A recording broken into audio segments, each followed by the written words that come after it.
mixing process if you don't keep your voice down. The ability to not get lost some Yo, sort of hi, talent. you too! Hey, hi! This scenery Hi, is Greed! wonderful. Hello, Barely enough to convince anyone to become a gamers wanderer. out there. Place. We are switching to Genshin for now because I'm so behind. I think I missed version 5.5. So it's like version 5.6 already. Hello, Kanawan! Hello, hi! Hello, everybody! And then, pardon me guys because it's my first time playing Genshin on my new dual PC setup, and I'm using controller, which I'm no longer used to do it. So I'm trying to figure out how to play. Anywho, let's do the new. We're gonna do the new Archon Quest. I think I missed a lot. How do I do this? Yes, this one. Navigate. Okay, I'm just gonna go ahead and do this. Oh wait, I should probably wait. I don't even know anymore what was my objective. I should probably use my what you call this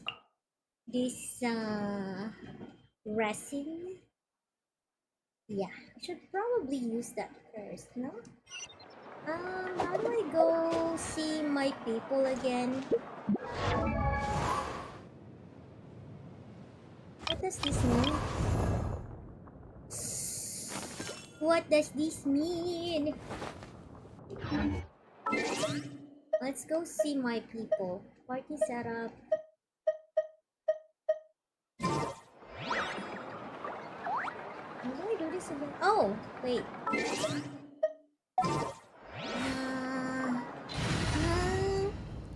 I've been playing too much Monster Hunter.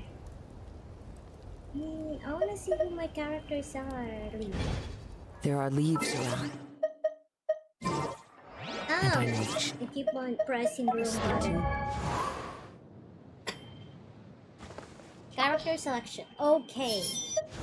First and foremost, who do I need to level up? Did I level up Malvika yet? Let's see her talents. Weapons. Her talents. Okay. What do we need? What do I need? Level up. RS? Where do we get this? Check. Okay. I suppose. Okay. Teleport. Oh god, how to do this? Who is in here?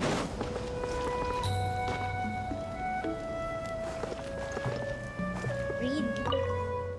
Sing your final song with pride like our heroes march to the other side. This monument commemorates the 2,149 brave warriors who gave their lives in the war for that one.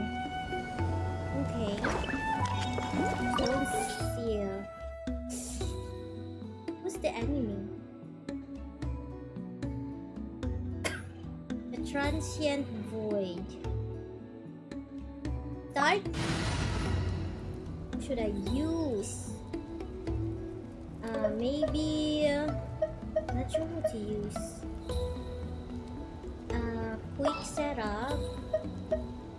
Let's replace you with I'm not sure.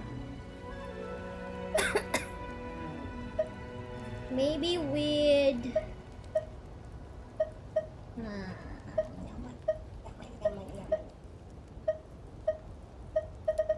where's my fire? Where's Arlecchino? Oh, right here.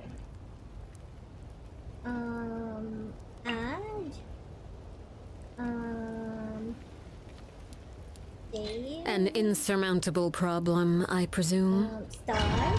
Let's see. Forgot which one is this enemy.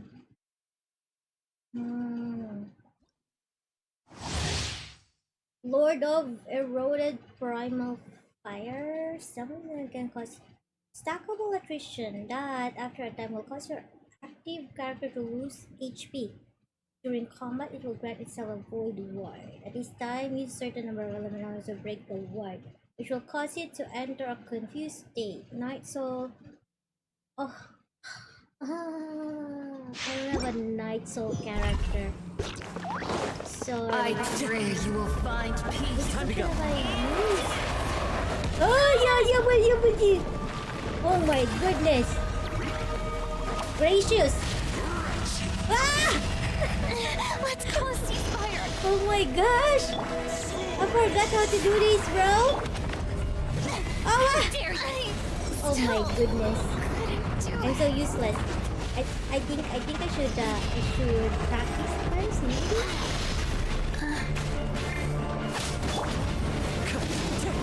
Probably should practice first. Everlasting as the moon.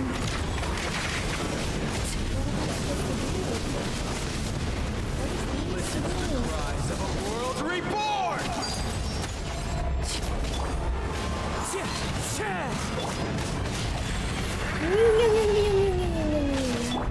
Fallen leaves, adorn my night!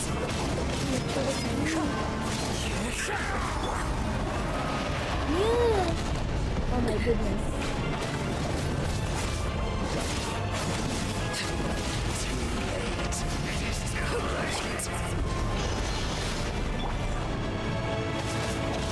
Can I confirm? This world shall perish, and its ashes Oh will my fall like god. rain! Ah!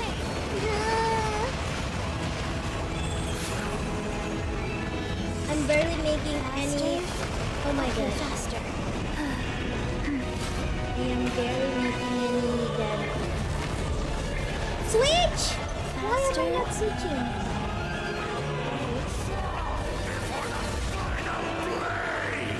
Woo! Oh my gosh! Oh my lord! Stay focused. Can I? Oh gosh, I forgot how to fight.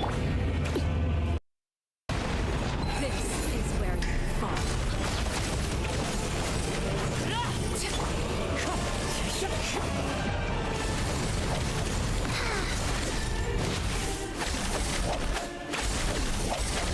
What am I doing? Am I supposed to do this?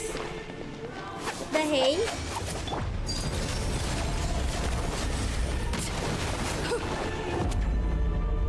Oh. Oh no, oh no, oh no. Oh no. Oh no! Oh my lord. I think I should quit. Quit! Quit! I'm so dead. Bruh. What the hey? I need to remind myself how to do this thing. How to fight! My goodness. Oh. Oh. Return. How do we fight? Let's...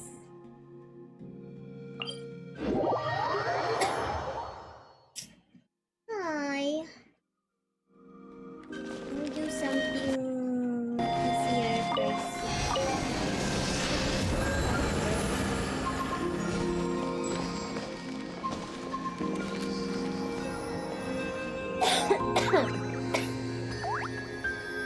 Or should I level up then? Or am I supposed to be leveling?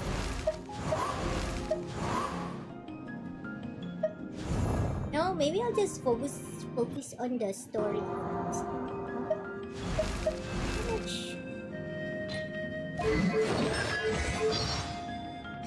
Sorry. Voiceover?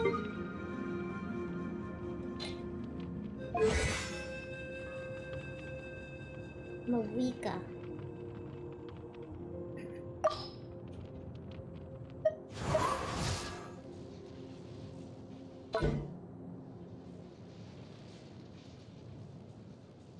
I can level up. Check.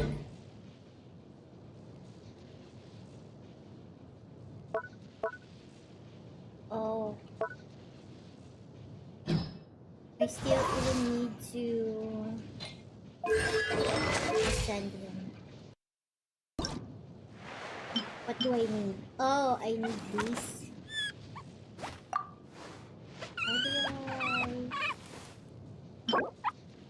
go collect?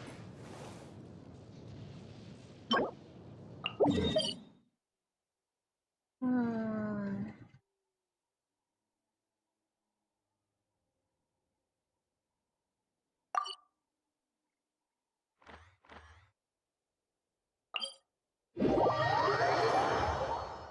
So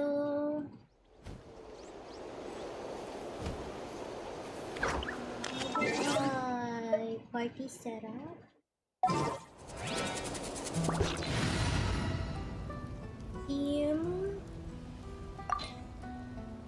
Team Natlan. Oh. I return quick setup. Remove her. It should be Team Natlan would be, I guess, this guy. Want me to join? Yes. Yes, I want you to join. Join over here.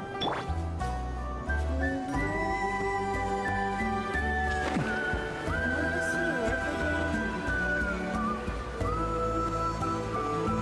How do you work?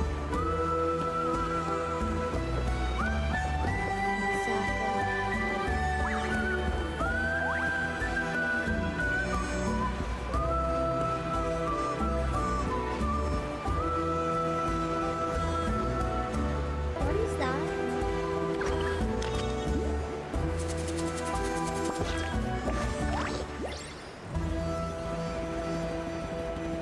What's this? Knock on door? What door? Knock on door. You're not my Saurian. Stop messing around. I've nothing on me worth remembering. What is that? What is this place? So many stuff. So many stuff.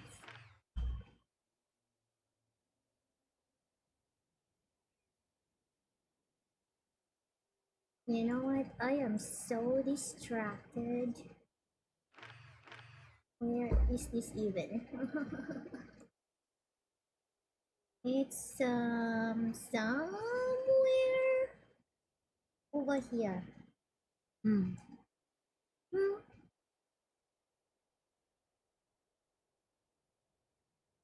Somewhere over here.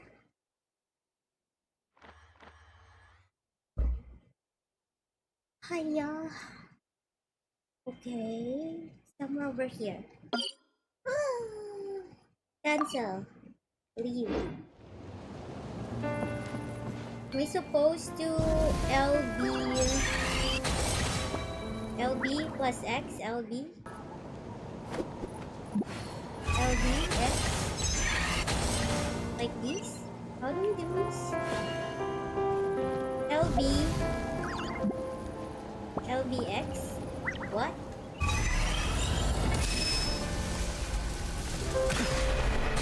Huh? How do I do this? LB. Which one is L? Left button plus X. Huh? How do I do this?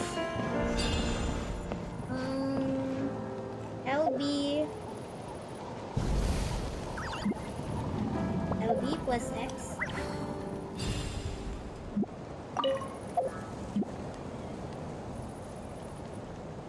Wait. Please? How do I do this again? What the hey? LT. Look like this?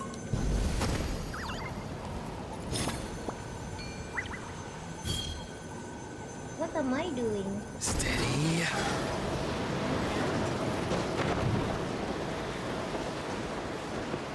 that what I'm supposed to be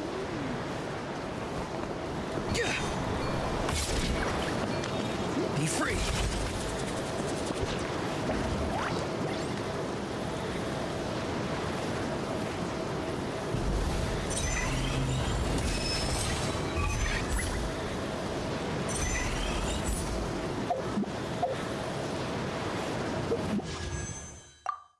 Ah, yeah. Oh my goodness. Leave.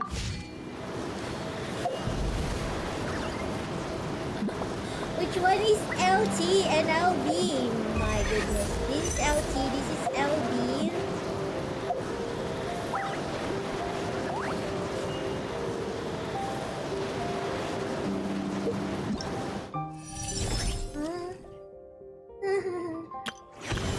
What the hell? Leave. He's supposed to be a Saurian. Oh, come on. LB. And then...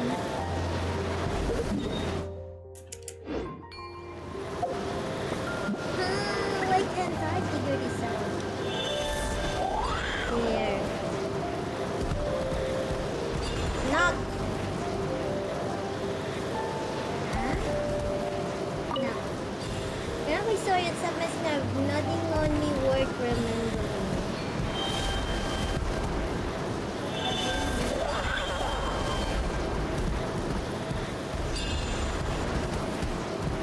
Oop. How do I...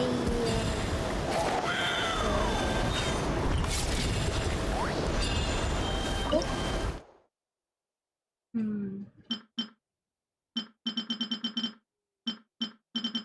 I have not played Genshin for so long.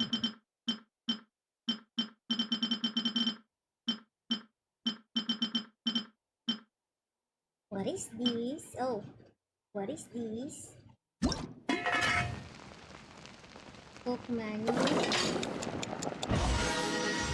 And book. Oh, insufficient materials. Let's leave. Okay, guys. I'm gonna leave. I'll just do the octopus for now. Let's go do it. Oh, I should have enabled focus mode. Enable.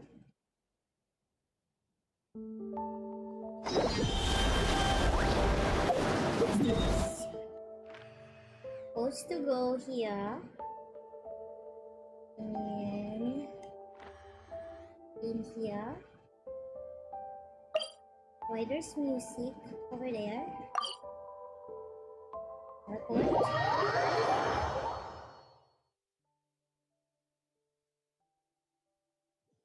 Did you miss Genshin, guys? Anybody miss Genshin? Oh. I'm flying.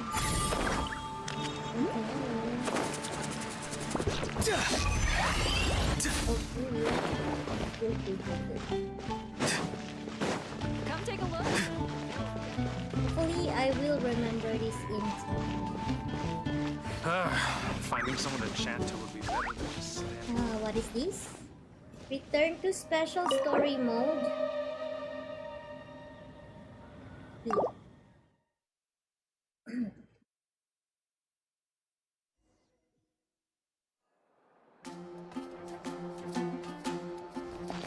Wow! The city is all decked out! Oh, it's beautiful! Hi, Paimon! Festival season means no commissions, which means no Mora. But Catherine's always looking out for us, so we should still drop by and say hello. Sure, let's go.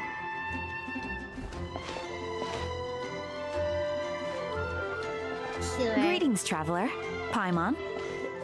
Hey, Catherine! Still doing the whole no commissions during Windbloom thing?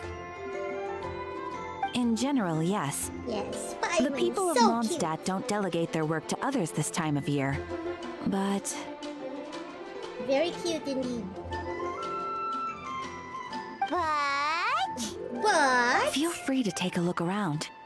I think you'll pick up on something unusual.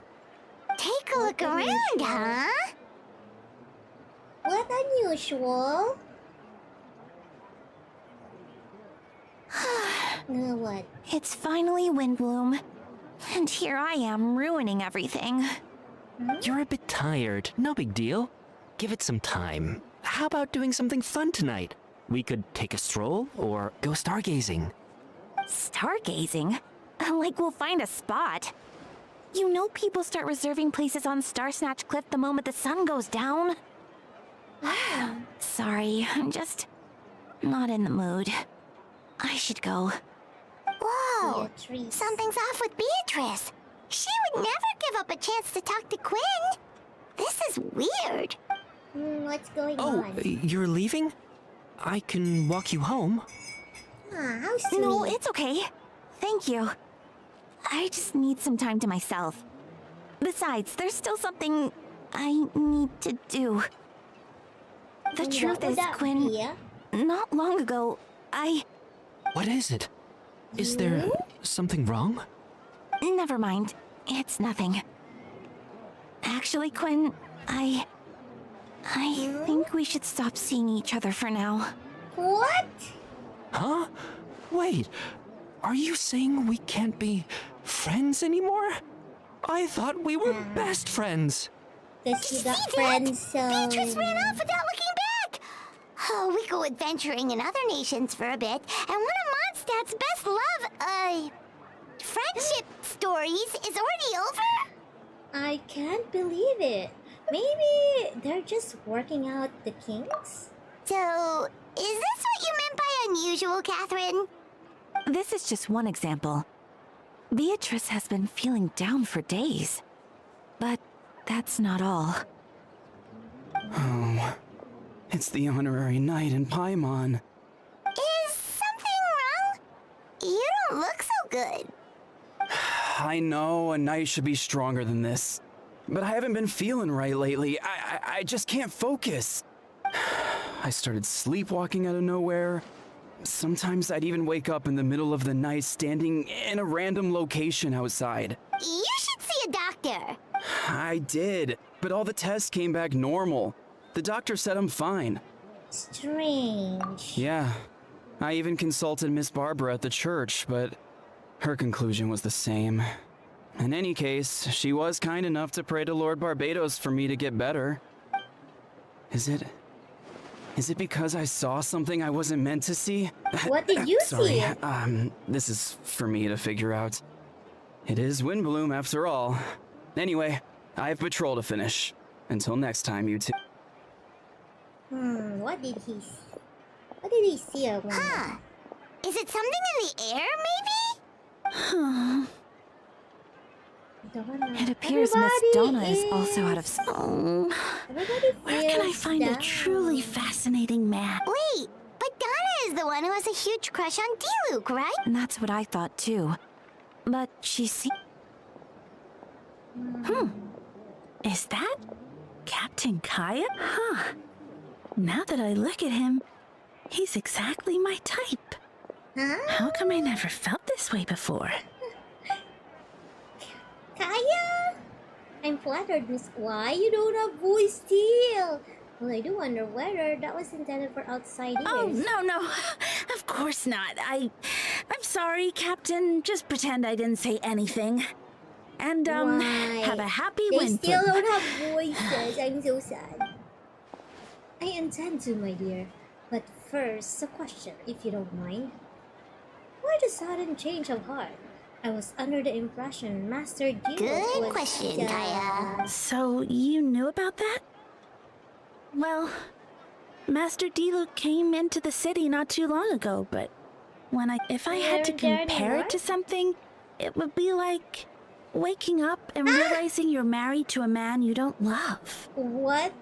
But then I saw you, and it wasn't that something was different about you.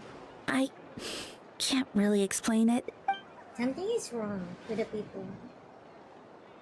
But I don't see something. I'll take my leave. Okay. Oh, here he comes. Well, surprised to see us? Not at all. You are the exact two people I've been trying to find. So, how have you been? All good. How about yourself and the rest of the Knights of Favonius? The answer to that requires a private conversation. Not at all. Apart from you, Have fun, you three. So, you said you were... Yes.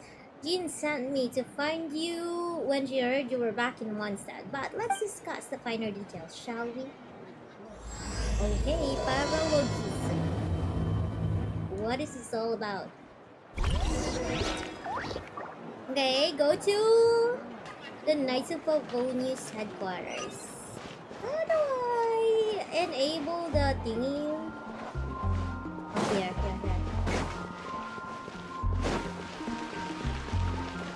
Not too far now. What was this?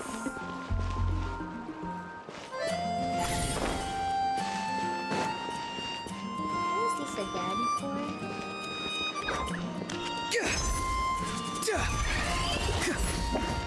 Be free. Ah, just like that.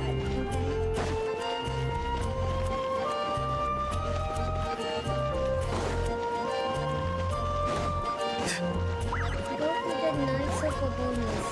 Where?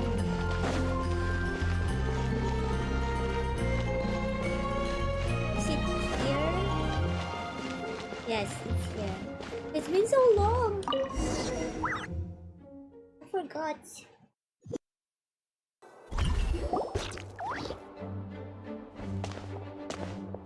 Ah, Kaya, you found them. Yeah? Managed to Good. track them down. With what's about to happen, it's great to have you in town. Whoa, headquarters are packed! What's going on? Honorary Knight Paimon. Oh, it's an honor to meet you. I believe introductions are in order? Allow me. You have Note, Captain of the 2nd Company, Scaran, Captain of the 3rd Company, Yula, Captain of the 4th Company, and me, of course. Oh, you're all captains? That's right. Yeah. Master Jean is waiting for you inside. She'll explain everything. Jean! MingMing, Paimon, thank you for coming. Oh, Jean doesn't have a voice too. So sad. Is everything alright? There are tons of people outside. Ah, yes. That would be the captains. You know, a few of them already. There have been a number of incidents in Mondstadt. In order to wrap up... A trial? But this is Mondstadt, not Fontaine! I can understand the confusion. You've never participated in one of our trials before. In truth, we haven't had to conduct one in quite some time. The Knights of Favonius oversee most matters of law and order in Mondstadt. Of course, in the interest of fairness, major cases are tried jointly with the Church. Under the guidance of Barbados, the Knights uphold chivalric justice in the spirit of our order, and the Church carries blessings and goodwill wherever the wind can reach. Oh, you're sick! You should rest then. You should rest and hydrate. Hydrate. Make sure you're hydrating. Bring some water with a pinch of salt. I hope you feel better soon, Cameron. Chicken broth? Try water with a pinch of salt. The nurse taught me that when my doo-doo got hospitalized. Today's case requires a joint trial by both parties. Which means it's a serious one. So, do you need our help? Hold on, the group of people we saw in the corridor just now, there was someone missing. Where's Albedo? Right! He's the captain of the investigation team! But we didn't see him out there! Hi, Grandma! I hope you're doing great. A keen observation. That happens to be exactly why I called you here. In the upcoming trial against Captain Albedo, what? We'll do our utmost to understand the facts of this case and deliver a fair and impartial verdict. Albedo is the one on trial? What did he do? Jean, it's time. What did he do? Why? He's good. I'm glad. Grandma. Grandmama is doing great. Hi, Grandmama. Good evening. Understood. MingMing, Paimon, come with me. Why, Albedo? Why? I'm so worried.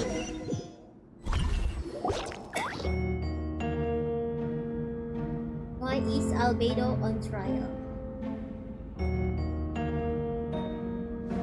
Oh, major characters are here. Please, sit wherever you like. I only ask that you remain calm, no matter what you hear. I need to head over there. Don't worry, the trial will be fair. Now that everyone is gathered, let us begin.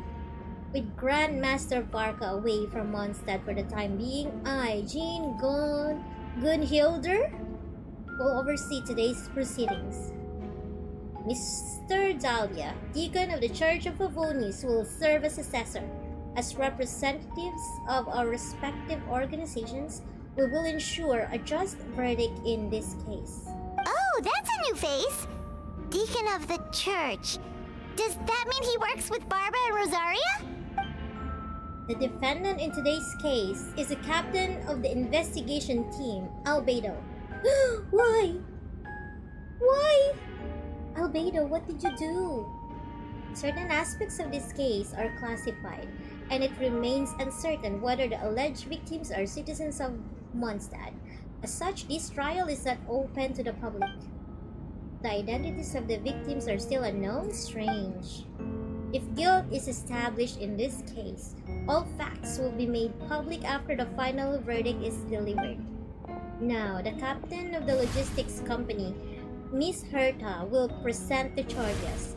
The court appoints Mr. Kaya to speak on Mr. Albedo's behalf. Are both parties ready to proceed? Ready to proceed. Miss Herta, the floor is yours. Prior to this trial, the Knights of Favonius, in conjunction with the church, launched an investigation into Mr. Albedo for suspected murder and unlawful disposal of human remains. What? What? Murder? Murder? What? A witness stated that, 11 days ago, in the middle of the night, she saw the defendant southeast of the city gates, dragging a large object she later identified as a human body. Who is the witness?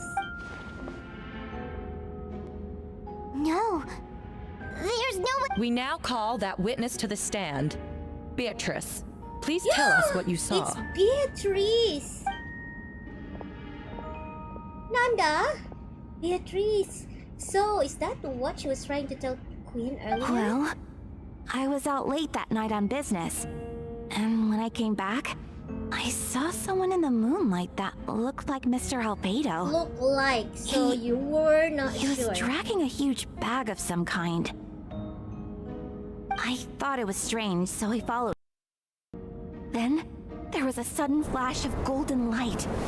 The bag opened, and inside there was a body! Mr. Albedo's vision allows him to manipulate the ground with ease. So he buried it, and then removed any traces on the ground.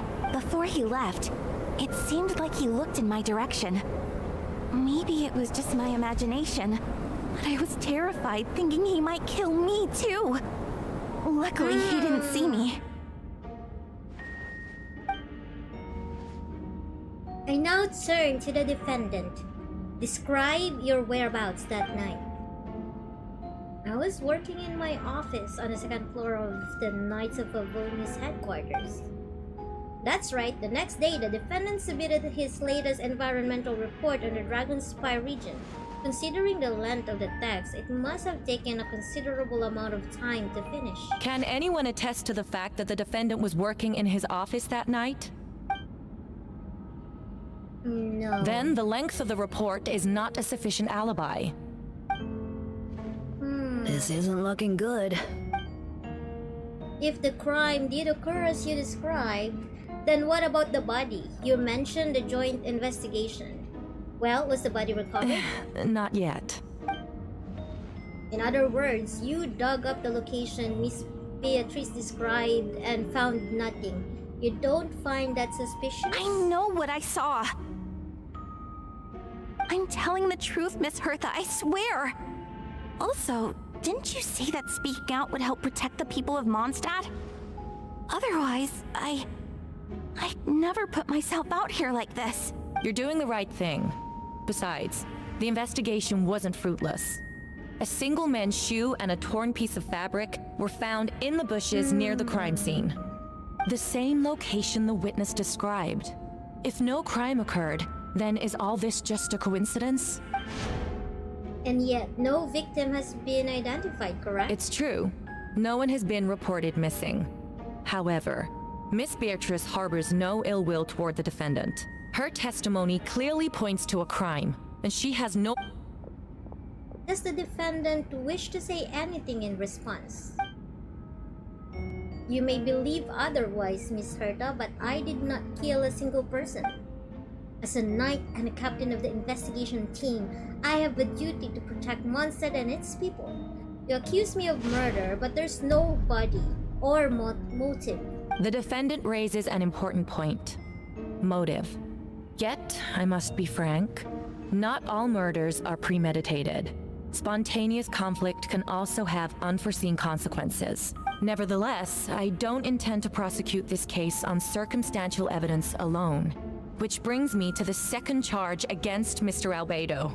Second charge? Second charge, please proceed. 7 days ago, at dawn, a witness saw the defendant dispose of the body of an adult male in the area between Dragonspine and Dawn Winery. Again? I now call the second witness to the stand. Another body? Wait, that's... Ah! Dilo Ragvinder? Ragvinder? How do you pronounce his last name? I don't know. Please tell the court what you saw. At around 3:40 in the morning, I saw Mr. Albedo dispose of a body beneath a cliff. It was dark, but he used the power of Geo to illuminate his surroundings. From what I could tell, it looked like the body of an adult male. Tall and thin, but I couldn't make out the age. He buried the body underneath the cliff and smoothed out the ground to remove any traces. We now have accounts from two separate witnesses that describe the same modus operandi. Would you call that a coincidence? Modus operandi? I would only inquire as to what Mr. Dilok was doing in that area so early in the morning. Not the most opportune time for a stroll. Is there such a thing? Dawn Winery is my home. It's not unusual for me to take walks in the area. It just happened to be in the right place. I just happened to be in the right place at the right time, that's all. Master Dilok is a well-respected figure in Mondstadt. I see no reason for him to frame Mr. Albedo. Yet the question remains, where are the bodies? Before you suggest a lack of evidence, Mr. Kaya, you should know. After the defendant left that morning, the witness found this where the body was buried. And this is what looks like the teeth and femur of a human. Now, it does beg the question, if the burial was fresh, why is this all that remains of the body? But I suppose Mr. Albedo is the only one who can answer that. Careful now, Master Dilok. I do believe I hear a presumption of guilt in there somewhere.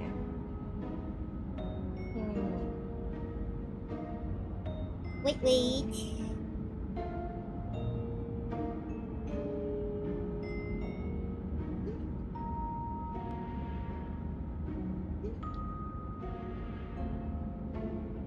Yeah. These remains suggest an accelerated rate of decomposition. Considering the defendant's profession, there's reason to suspect that alchemy is at play here. Both witnesses saw golden light, a known byproduct of alchemy. That's how the defendant destroyed the bodies. The light also explains how the witnesses were able to get a clear view of the events in the dark. So that's your angle, alchemy. A logical assessment, but we have a witness of our own. The afternoon before the alleged second murder, Mr. Albedo had a lengthy intellectual exchange with his student, Sucrose. The two were in the library until the next morning. Why did the discussion last so long? Miss Sucrose was presenting the results of her research. She noticed some flaws in the data and insisted on reviewing her calculations until the next morning with Mr. Albedo present. That's right, we were in the library together. You're certain Mr. Albedo was present the whole time? Yes, and I know Mr. Albedo would never kill someone. He could never be that cruel. Nevertheless, the other witnesses have no reason to lie. Tell me, Miss Sucrose, that meeting in the library, were you awake the whole time? Sounds like a considerable duration to go without sleep. Oh, I do hope you can be truthful with us. It concerns the safety of countless Mondstadt citizens. A crime like this cannot go unpunished. I'll take it from here. During our meeting, Sucrose did fall asleep, not long after midnight. It's alright, Sucrose. You don't have to lie for me.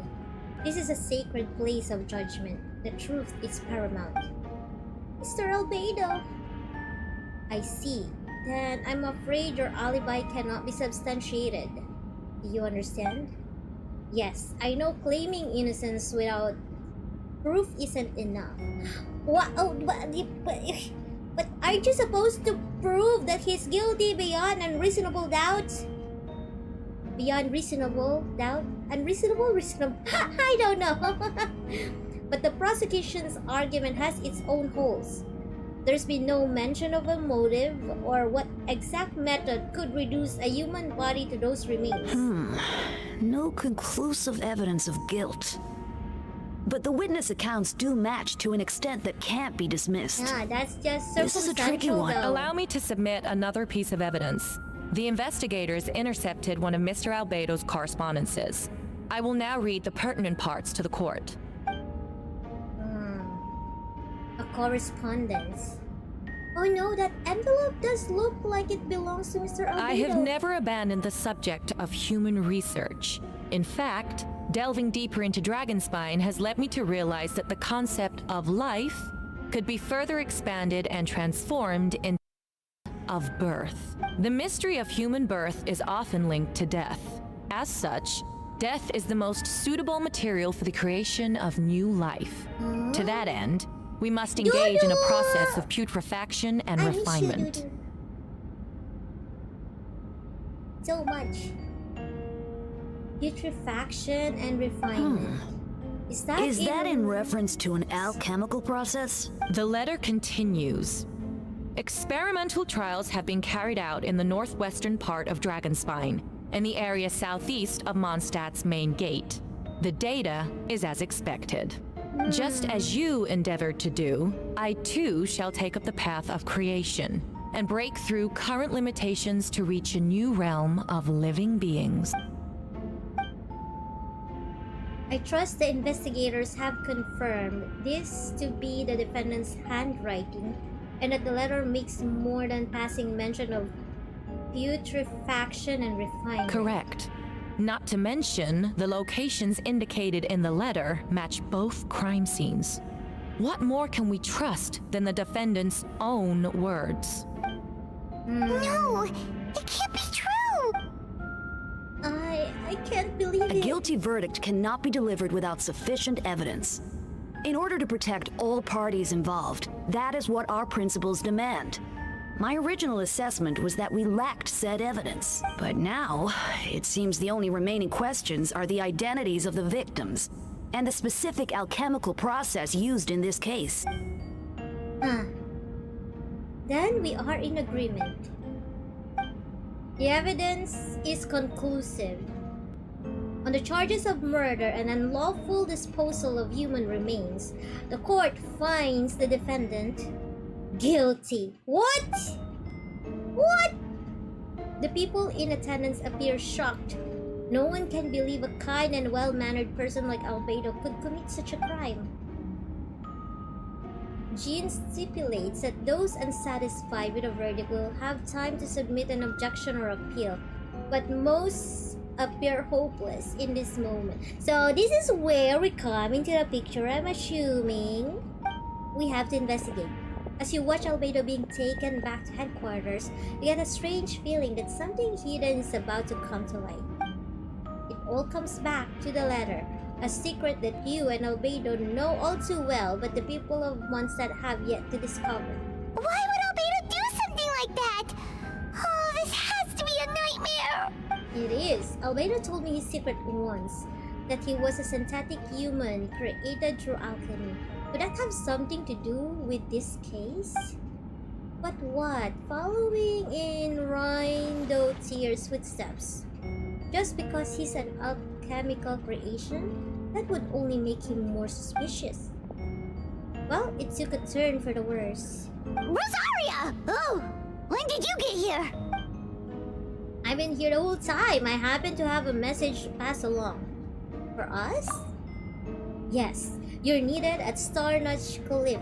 He's waiting for you there. Who is he? You'll know when you get there. Go on now. Time is like the wind. It waits for no one. Indeed.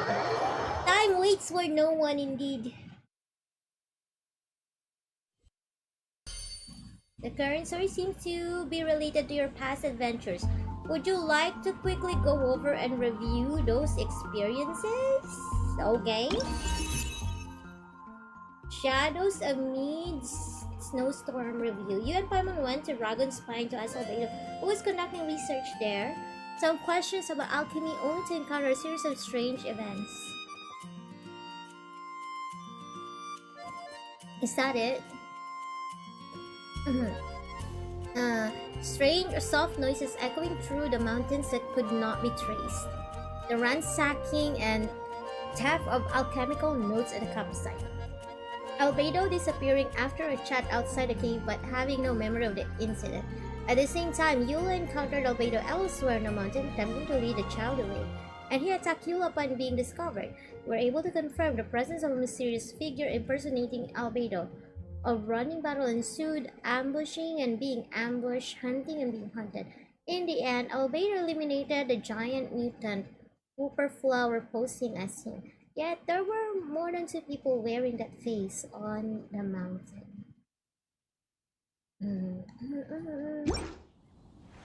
Is that it? Okay, go to Starnotch Cliff. Wait. I need a quick break. I will be right back. Okay, wait for me.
Okay.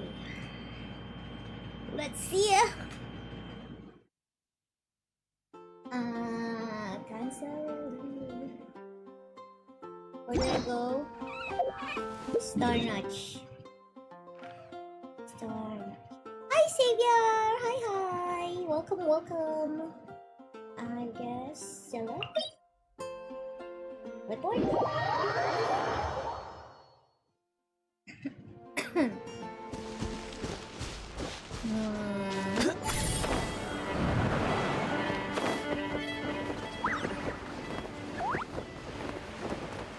Oh.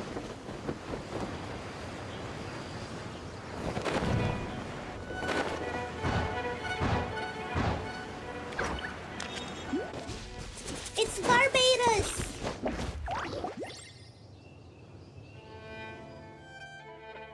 MingMing Paimon, I could hear your arrival upon the wind. Were you looking for me? Venti, did you send us that message? No, I did. Oh. Whoa, You? where did you come from? Wait, Venti, do you know this guy? His name is, Dahlia. Oh, what? Didn't think I was that unmemorable. I'm Who are Dahlia, you? Deacon of the Church of Favonius and Herald of the Animo Archon Barbados. Not gonna forget next time, right? So, you called us here so we could meet with Venti? That's right. I noticed you during the trial, the legendary honorary knight. You seem to have a lot of thoughts on your mind, so I thought we should have a chat. After all, I am the Herald of Barbados. If the people of Mondstadt are in danger, I should keep the Animo Archon in the loop. Wait then, you know about... About what? The fact that my tavern-hopping nomad of a friend is Barbados himself? Huh.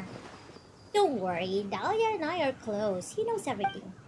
Besides, a god needs someone to communicate their will in a formal setting, and no one does that better than Dahlia. Not that I saw that coming when we first met. But back to the matter at hand. I believe you two already know about Albedo's background. Uh-huh. If you mean his true identity, then yeah, we do. So, you know too, Venti? That's surprisingly Archon-like of you. Well, I knew from the moment Rindo, Tyr, and Alice brought Albedo to Mondstadt. When those two are in town, no one can afford to slack off. The Crady Prince, a perfect specimen of synthetic life. At this stage of the case, there are countless questions surrounding Albedo's motive. His true identity is a potential A weakness. synthetic being loses humanity and goes on a killing spree. That's how a novel would frame the story, and people are inclined to agree. Albedo has told us before that humans often value the ordinary over the transcendent and miraculous. And the slightest difference is perceived as other. A very common phenomenon. Which means we need to find a way to help your friend. What do you know about the situation, Venti? Me? Well, I know that Albedo is a synthetic being and that a lot of strange things have been happening in Mondstadt. Even though Wind Bloom should be about drinking and having fun. We noticed that too! The minute we got here, something was off. Share your observations with Venti and Dahlia. I've picked up on most of those too. Miles is out of sorts. Beatrice seems anxious. Although I didn't know Donna stopped being interested in Master Diluc. When no love remains for the songs to tell, the world becomes naught but an empty shell. Cruel is said fate, cruel it may be, were it not for a hero who could set us all free. What are you getting at, Tone Deaf Bard? Oh, just making a comment. There are always unavoidable trials in life, at least that's what Barbados would say. A certain someone is going to need to overcome a trial like that. In such cases, even the seven know better than to tamper with fate. If only there was a brave soul willing to aid their friend in his time of need. Should he meet a terrible fate, all of Mondstadt could be worse for it. If you wanted our help, you could have just asked, you know. Haha, well, even if Albedo wasn't at the center of this case, protecting Mondstadt is part of being an honorary knight, right? You'll still have help, of course, which is why I prepared a little surprise.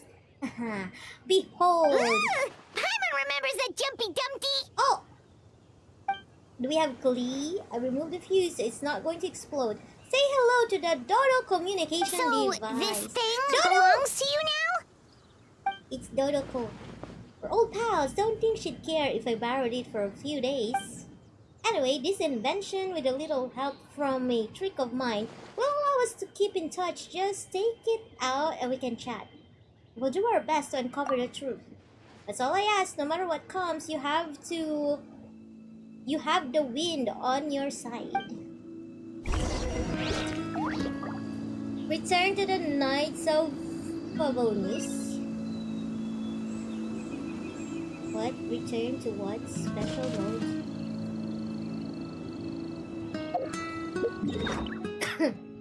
Return to headquarters.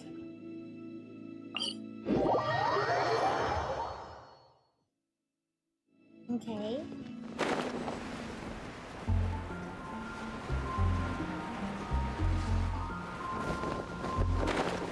What's this? This? X.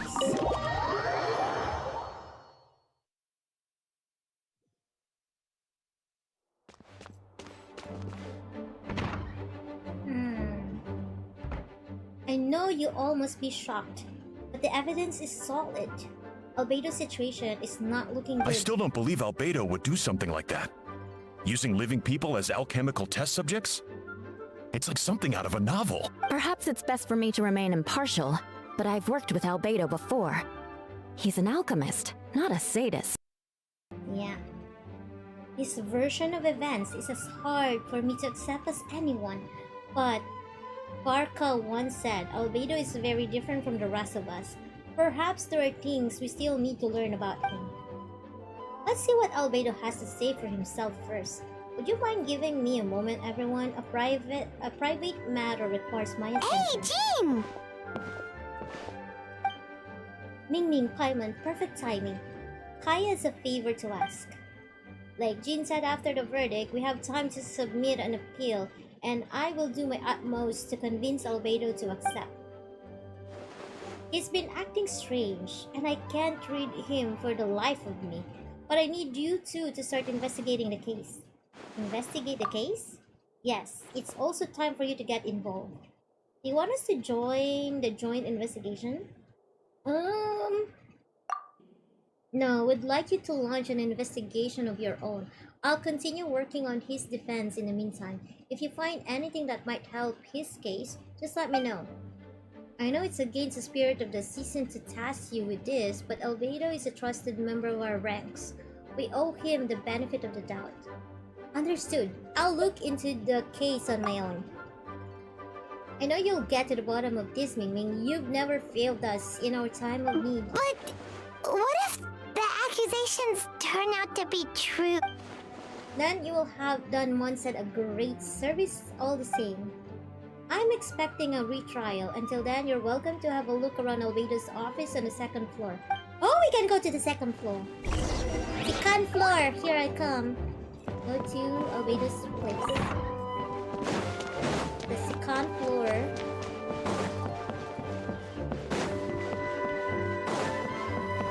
We can go here. Wait, Captain Kaya! Surely I can't just... These two are here on Jean's orders. She asked them to investigate Albedo's office. Oh, in that case, head on in.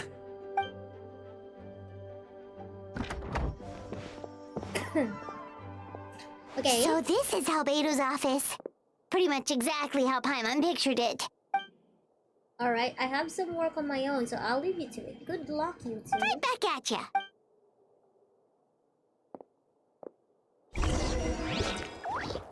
Investigate. Alright, let's see what we can find. Investigate the book. There's a stack of books on the desk, mostly relating to alchemy, environmental science, and life science.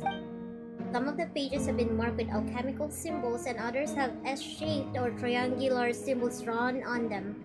Any potential meaning is unclear. Wow! These books are so fancy! Albedo must have gone to great lengths to get them. Oh. Investigate the lockbox on the desk. A lockbox sits on the desk. The latch bears signs of wear, suggesting the importance of whatever lies within. The box likely remained locked most of the time. But now the lid remains wide open, as if the owner was forced to leave in a hurry and didn't have time to lock it. Perhaps the letter intercepted by the investigators was once stored here. The remaining contents shouldn't hold much weight as conclusive evidence, but you still get a strange feeling after reviewing them. In elegant penmanship, the letter reads, "In addition, I do happen to have some information on the subject of our last discussion, the materials and arcane formation required for human transmutation. The formations in these records likely originate from the Kandrian art of Chemia, but relevant documentation has not been well maintained over time, so I cannot guarantee there are no errors or omissions. As thanks for your past assistance, I've enclosed the records with this letter, but that does not mean I support your pursuit of this research. Ethics aside, I'm not convinced it's even possible to create a human whose existence is identical to our own. The idea that the dynamic of creator and creation could exist within the same species is cause for concern. Even with a talent like yours, I must urge you to proceed with caution. The signature belongs to an unfamiliar name, one that also appears on an alchemy book nearby. You skim the preface and learn that the author is an old and accomplished alchemist. The person is likely a friend from Albedo's academic circle, someone who owed Albedo a favor but also urged him to refrain from conducting dangerous research." Human transmutation? Is Albedo seriously looking into that? Ooh, Paimon doesn't want to think about that. This is not going well. It doesn't look good, but this letter can't directly prove that Albedo did anything. Besides, a technique like that must be too dangerous to share with the public, right? That's why it wasn't brought up during the trial.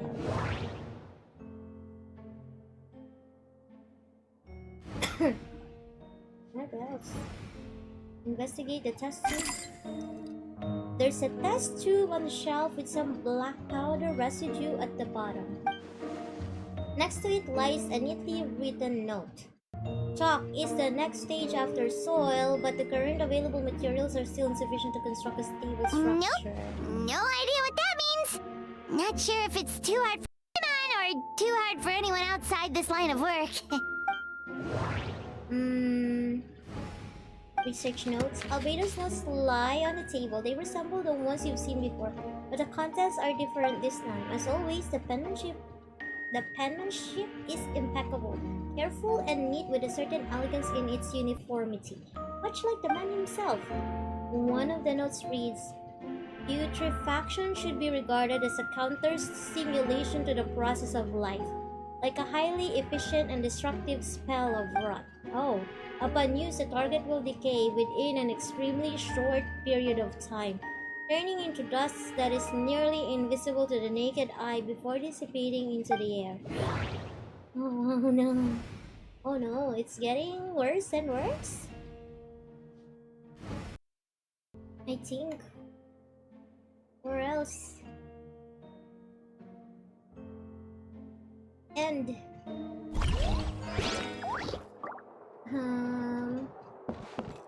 I'm not sure anymore. Investigate Albedo's desk. What else is there to investigate? I think I investigated everything already. Alright, let's see what we can find. I think we're done investigating. After moving the book, the desk looks almost empty. Your hands slip while moving the book, causing the covered book to strike the desk. The resulting noise is a bit unusual. It's subtle, but to an experienced adventurer, it sounds too hollow, almost like there's a compartment within the desk. Okay. Wait, it looks like there's a hidden compartment under the desk. Okay. There does appear to be a compartment added to one side of the desk. It was very well hidden. The lock mechanism is complex and seems to invoke elemental power in some way. Perhaps you could try using the power of Geo. The hidden compartment opens. Inside lies a piece of paper with more information. Okay. Pestering is also a manifestation of rot. When festering forces and a sufficient amount of life energy collide, the two will repel each other, triggering a powerful side effect. When I tested this in an alchemical experiment, the results of the refinement were startling. Breaking through the shackles of life, the simulation of the project, I must take advantage of this. The name of the project is blotted out in ink. The note mentioned festering forces, which suggests that dragon spine could be involved somehow. If this has something to do with creating synthetic life, would Albedo go that far for one of his experiments? No, that can't be. Amid the notes is a map with a few markings on it. Two of the marked locations correspond to crime scenes, and the third appears to be in Dragon's Town.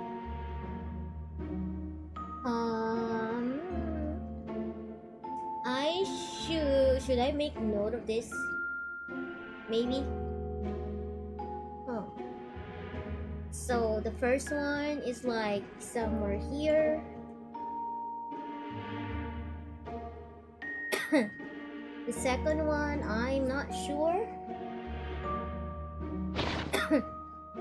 It's a hard pill to swallow, but if the results of the joint investigation are correct, there could be a body hidden in that last location, or at the very least what remains of one. Huh.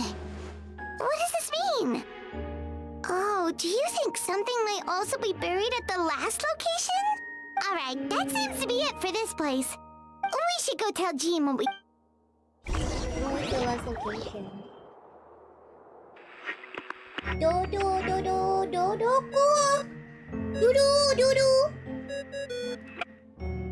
Oh, Vent is calling! How's the investigation going? Find anything? Oh, we found stuff, alright. Stuff that only makes Albedo look even more suspicious. That's not good. I see. So Albedo's researching something that doesn't help his case, huh?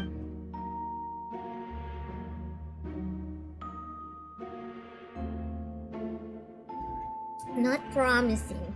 We should be grateful Albedo's true identity remains hidden. If it gets out that he's one of Rhinotier's creations, there'd be no separating him from her past. As we both know, Rhinotier's approach to alchemy and ethics was pure madness, and the evidence you just found, let's just say it could convince even those closest to him of his guilt, perhaps even you. I don't think the handwriting was faked, and the notes also sounded like him. Then it comes down to trust. Do you trust Albedo? I don't know, but I want to. Absolutely! Yeah, I do! He's our friend! We should keep the faith!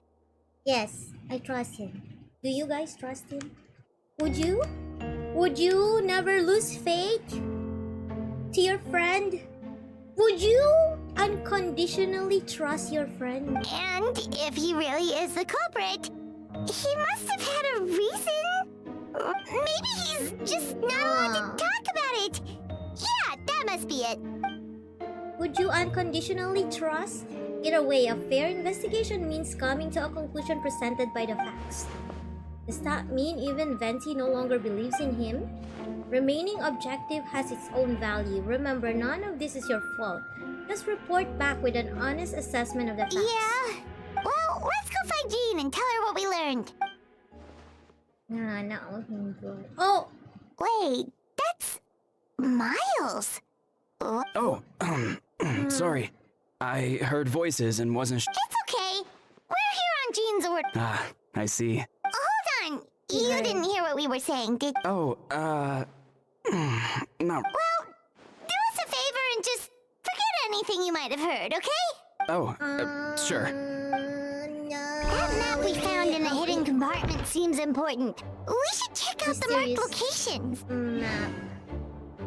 Mysterious map. Check the mysterious maps. Well... What is this?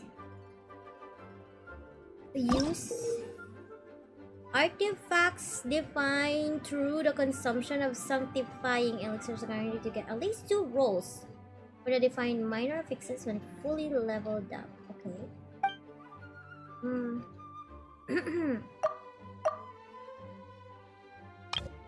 What? Artifact definition. I do not understand. So... where's the map? Where's the map? Here. Read. Okay, where would that be? Sometimes a shrouded path is not. Where would that be? Oh, here. It's good that it's marked. It's already been marked.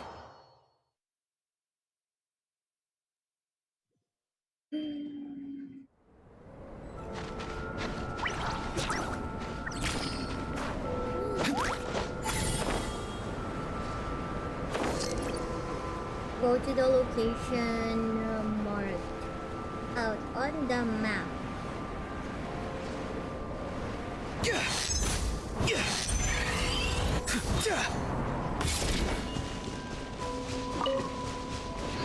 Okay, I'm here. What are we trying to find?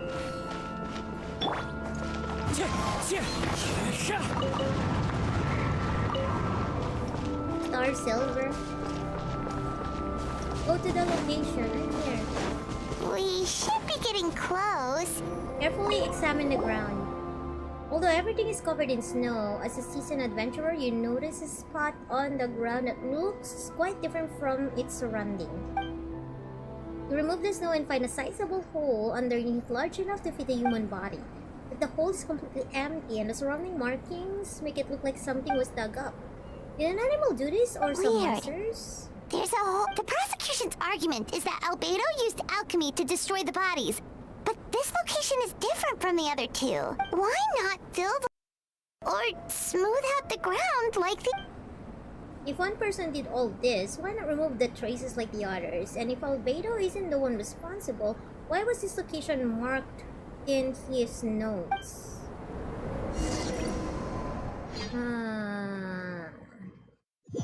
Why can't we just ask Albedo? Maybe?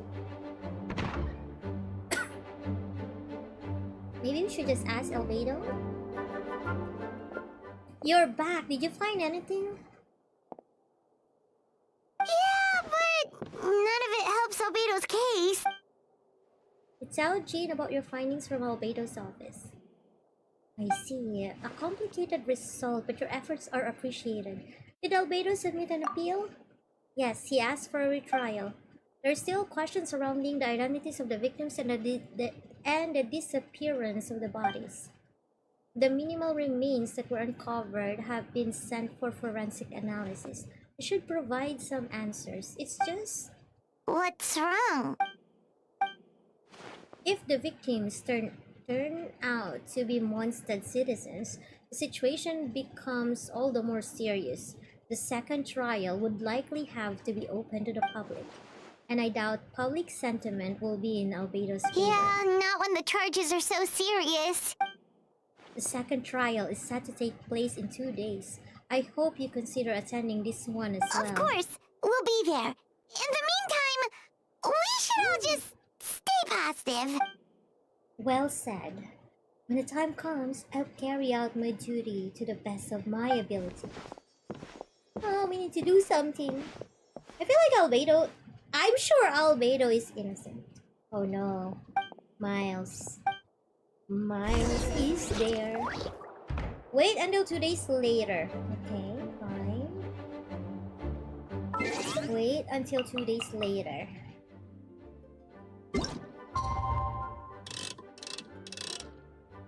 Confirm.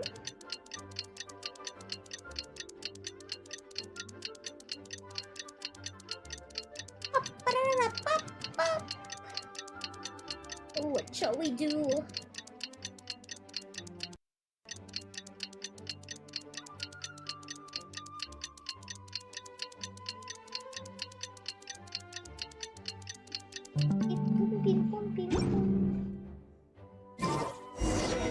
We should meet up with Jean. It's about time for the second trial. Where? Open the door.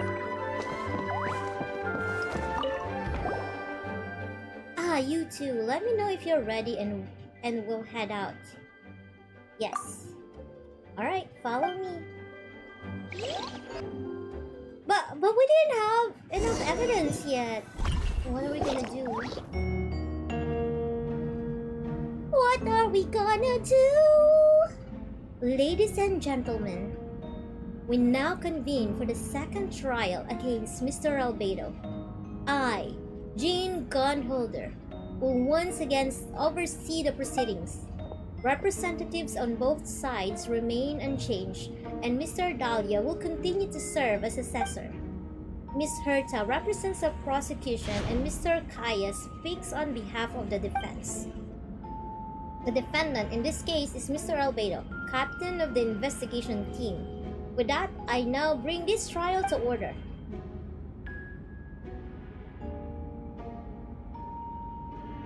Miss Herta, have the investigators made any new discoveries? Yes. We sent the teeth and the femur bone found at the scene to the church's medical office, and were able to conclude that these are, in fact, human remains. Ooh. In addition, the investigators were able to identify several Mondstadt citizens who appear to have been missing for quite some time. Forensic analysis of the remains allowed us to pinpoint the age and gender of the deceased. Interestingly, one of the missing individuals matches that profile to a T. The medical office couldn't spare the personnel, so Miss Rosaria is here to present the results to the court. Oh no. Hanselman, male, 46 years old. Marital status single, occupation hunter. Consistent with the conclusion in the last trial, his disappearance went unreported, likely due to his lack of relatives. In addition, medical records show that he sustained a mechanism-related injury to his leg 3 years ago. The damage on the femur bone Mr. Dilok found is consistent with such an injury. Therefore, we can conclude that one of the victims in this case is Hanselman. A specialized technique was likely used to accelerate the rate of decomposition. Is it reasonable to assume this technique to be alchemical in nature? Alchemical or magical, both are possible. Thank you for your testimony. The identity of one of the victims is now confirmed. But what about the defendant's motive? Considering what he wrote in the letter, we can deduce that the defendant needed subjects for an alchemy experiment. Who better than individuals would go unnoticed? Oh no. In other words, he sacrificed the good people of Mondstadt for his own gain. A truly vile act. In addition, another witness has agreed to testify. Miss Donna, if you would. Miss Donna? Another one? Wait, Donna from the flower shop? I'm sorry it took so long for me to come forward. But the night Master Diluc saw Mr. Albedo, I was there too. Huh? What? I was camping with a friend and we decided to stop near Dragonspine. I couldn't really get comfortable that night, so around dawn, I decided to go for a walk. And that's when I saw Master Diluc. I thought it might be nice to, chat. So I headed in his direction and then I saw it. Someone at the bottom of the cliff was getting rid of a body. I was terrified the person might see me. Even after I fled, I couldn't shake that fear. And I started to wish I never had a crush on Master Diluc in the first place. If I hadn't wanted to talk to him, I would never have been in that situation. Well, I didn't want to come forward because I was scared. But Miss Hertha convinced me it was the right thing to do. I'm sorry it took me so long. I see. Stepping forward was brave enough, Miss Donna. The court thanks you for your courage and commitment to justice. Yes, the two witnesses corroborate the same sequence of events. That just leaves the question of how the defendant disposed of the bodies. I believe the answer lies in the alchemical technique mentioned in the letter. The defendant is the most accomplished alchemist in Mondstadt. He has the skill, no question. No. What's the alibi now? A special investigator also uncovered some relevant evidence on that subject. I will now present it to the court. Wait, does she mean... You, the evidence we found in Albedo's office. The following are pieces of evidence uncovered in Mr. Albedo's office. The most important of which is this map. Okay. This map was found with the defendant's notes. The markings correspond with the description in the letter and the locations of the crime scenes. Does this map belong to you? Yes. Were you the one who marked these locations? Yes. You do realize it's basically an admission of guilt, don't you? The evidence against you is nearly insurmountable. No. Since you uncovered that compartment, I might as well expound on the matter. We have witnesses and physical evidence. What could you possibly say in your defense?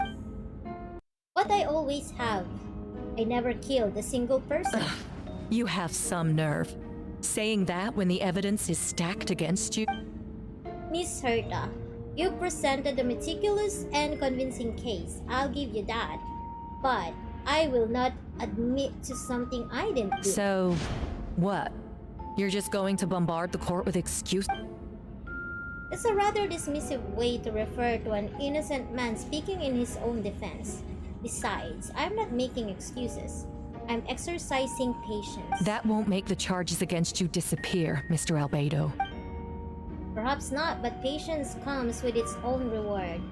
It's easy for things to remain buried in snow until someone comes along and brushes it away. Albedo seems serious but unfazed. Does that mean he really didn't do anything untoward? He mentioned brushing off the snow. Is it supposed to be a hint? If it was a hint, then it must have something to do with Dragonspine.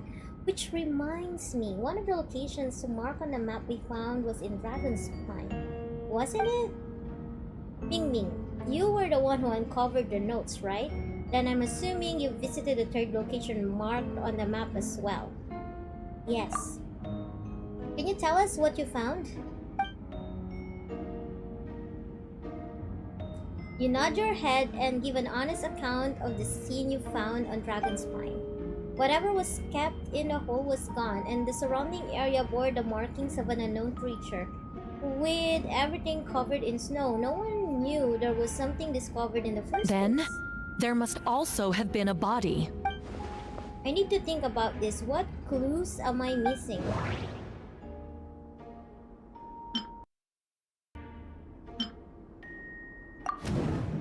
The first marked location is near Mondstadt. Beatrice saw Albedo use alchemy to dig a hole and bury a body there. A single men's shoe and a torn piece of fabric were found in the bushes nearby. Taken together, this evidence seems to suggest that Albedo killed someone and concealed the body.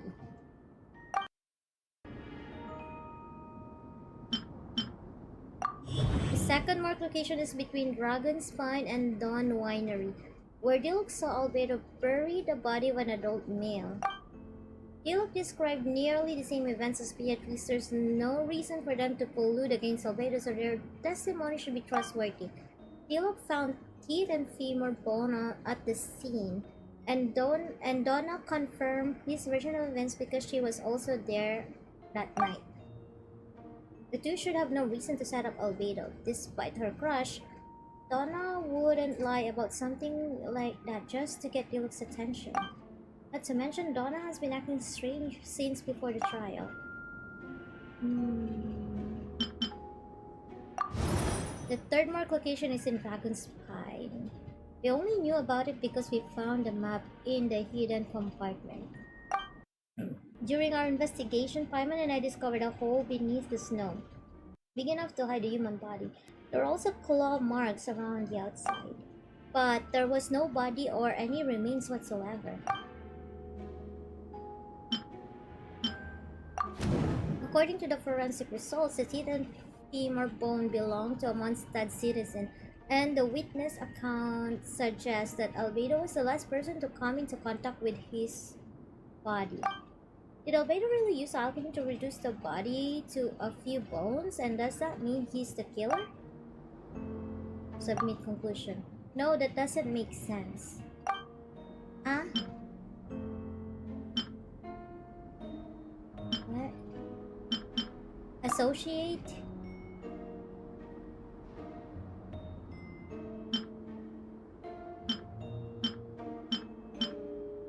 Trigger? Ah, this one.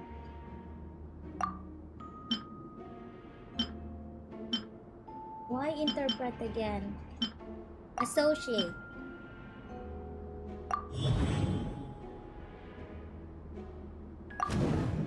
Albedo marked these three locations and have found in the hidden compartment. There are some similarities and differences between them.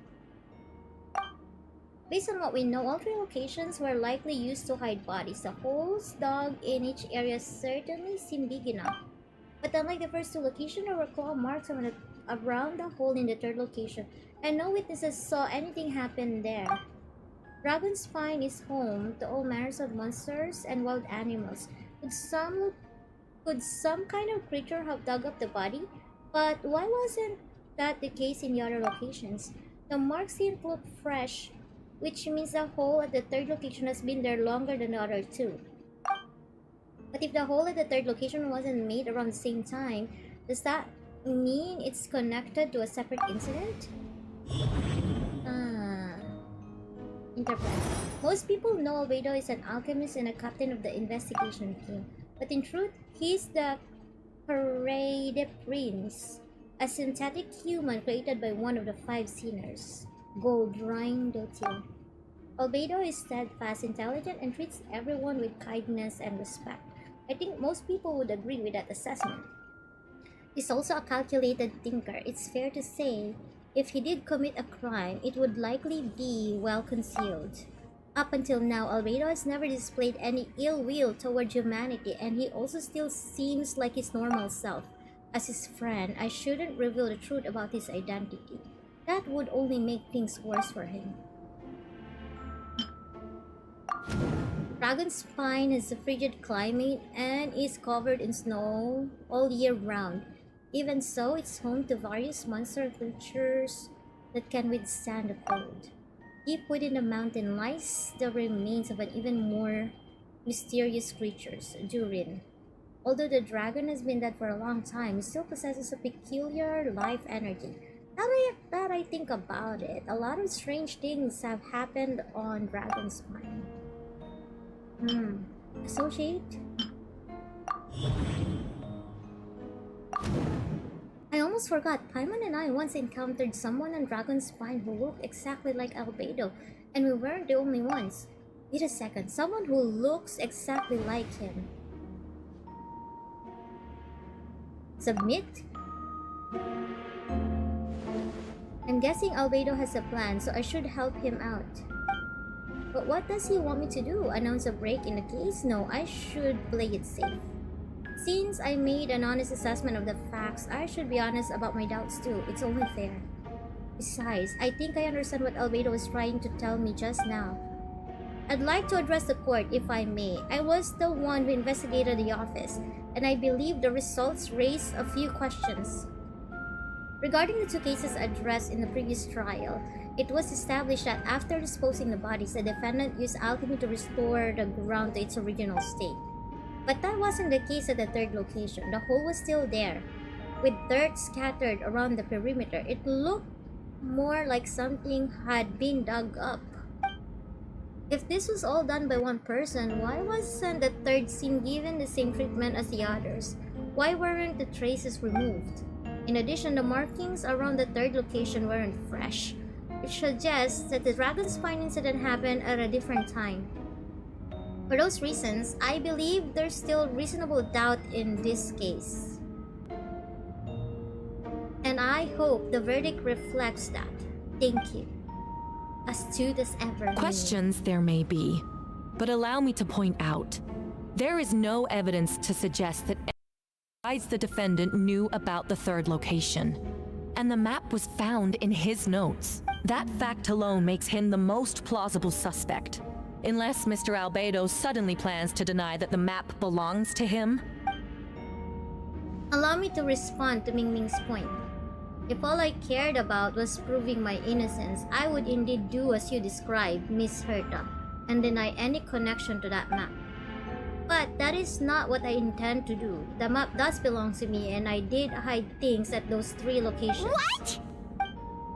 There were indeed bodies at each location, and I did kill and bury someone on Dragonspine. Huh? Ha! So you admit it. Let the record reflect that the defendant has confessed to his crimes. You're mistaken, Miss Herta. The story doesn't end there. Some time ago, I encountered an uninvited guest on Dragonspine. Someone who wanted to take advantage of the deserted nature of the region to eliminate me in secret. His desire to kill me led to an altercation where I killed him instead, and buried the body on the mountain, the 3rd location marked on the map. Actually, the traveler Amber Bennett and I were with Albedo that day. The Adventurers Guild was holding an event on Dragonspine. After it ended, we all left the area. If the person Albedo is referring to is different from the one we encountered on the mountain, then the altercation must have occurred after we left. This only proves that the defendant is guilty on all counts. Those innocent people, their blood is on your hands. Mean, Herta. No, you're wrong. You deny it? After admitting to murder for the whole court to hear? You've clearly lost your mind. It's not murder. It's self-defense. If you would let me finish, Miss Herta, I could get to the important part. The man who attacked me on Dragonspine was my height, with blonde hair and blue eyes, dressed in clothes nearly identical to mine. So, someone who happens to look exactly like you? Exactly like him? So, I was right. It does come back to what happened back It's then. one thing to look similar, but for the clothes to be the same? What's going on? I don't want to be here anymore. Regardless, the important thing is that you admit to killing someone on Dragonspine. Yes, I killed someone that day. Someone who looked nearly identical to me. But I never said that someone was a person. I see. Then it appears I need to withdraw my testimony. What? Everyone! I brought her! Wait, you... The person who just came in, isn't that Hertha? What's going on? Who are you? Why do you wear my face? Hello to you too. Huh? As you can see, this is Herta, the logistics captain of the Knights of Favonius. I see what's going on here. It's all been leading up to this, hasn't it? Your confession. It was all an elaborate stunt to set me up. You want to undermine my credibility? Fine. It doesn't eliminate the mountain of evidence stacked against you. I'm so confused All right I now. want is justice for the people of Mondstadt. Is this, Whooper? Order in the court! My order is... Burger King included. I'm hungry. I've been stationed on Dragonspine all these years because that is where the subject of my research lies. The dragon, Durin. Several hundred years ago, the Dragon of the East, Duvalin, defeated Durin in the battle and, with help from Barbados, sealed his remains on Dragonspine. Durin was created through alchemy, one of the finest specimens of artificial life. As such, death was not a true end for him. His heart still beats and grows more revitalized by the day. My imposter on Dragonspine was a failed specimen, abandoned in Durin's stomach. An unsuccessful iteration of the Homunculus project. Homunculus? Are you trying to insinuate that I'm some kind of... the homunculus? Because it looks to me like the artificial one is standing right there. Some kind of imposter you dragged in from Dragonspine. So this is what I look like when I fly off the handle. You know, they say imitation is the best form of flattery, but your impersonation has overstayed its welcome. Master Jean, what are you waiting for? We've known each other for so long. You recognize the real me, don't you? The two of you look identical, but judging based on demeanor, the new arrival actually seems more like the Herta I know. That means nothing. By that logic, I could just as easily accuse the albedo in this room of being an imposter. How do we know he isn't the fake one? A cold-blooded killer who replaced the real albedo long ago. Then, how about something only the real Hertha would know? The longest scar on my body. The knights who fought alongside me that day should remember where it is. I remember. Let's hear your answer. I'd like to hear Miles' answer first. Huh? Oh. You don't know? Or you don't remember? I heard you've been acting strange these days. Disoriented? Miles? Confused? You were closer to me than anyone during that battle. And yet you don't remember a thing. Strange indeed. No, my head. It hurts. The scar is right here.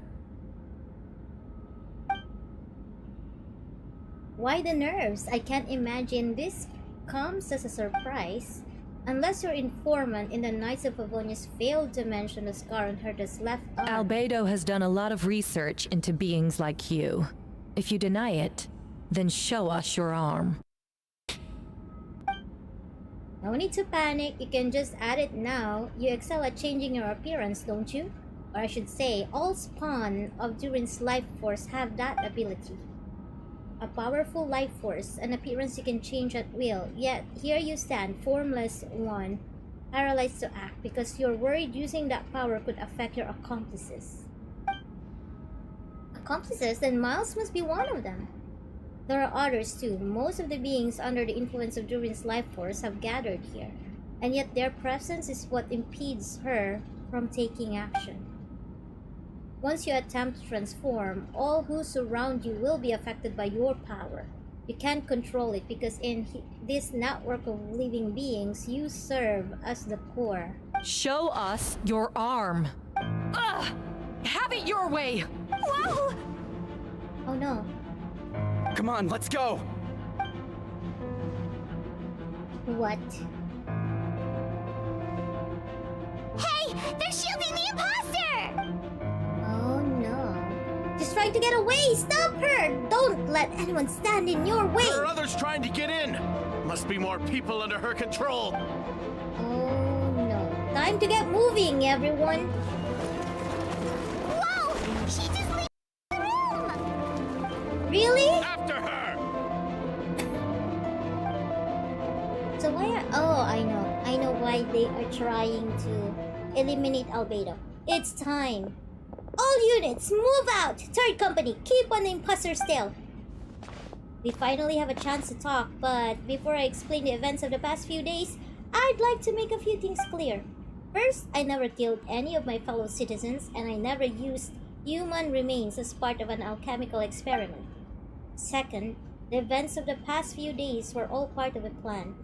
Most of the members of our order were in on it. As for the witnesses, Master Dilo picked up on the situation long before today's proceedings. Wow, that's quite an involved plan. Indeed, follow me. Okay, I knew it. I trusted Albedo unconditionally. Yeah. Okay, here we go. What? How are there monsters in the city?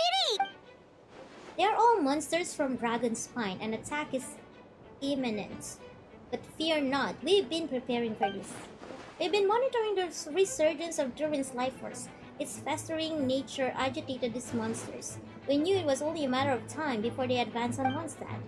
And so, we made preparations for an inevitable battle. I was hoping you two could join me and provide assistance in the battle to come. Of course! Where's our first stop? The top of the city wall. Top of the city wall. There.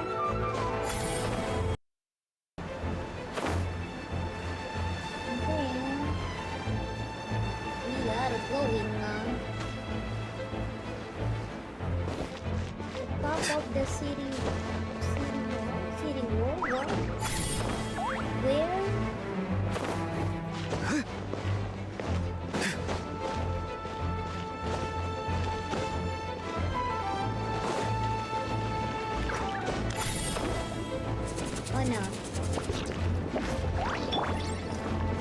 The wind knows me. Where?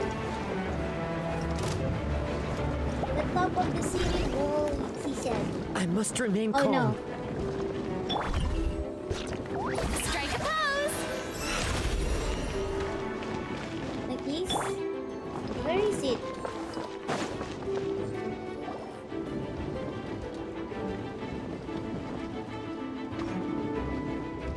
Hey, Venti! Imposter? Shoot, someone's coming. Help me, please! Someone help me! What's with the freak out? It's just us! Ah, perfect. I can drop the axe. Sorry, thought you were regular citizens. It's about time. I think we can proceed as planned. I agree.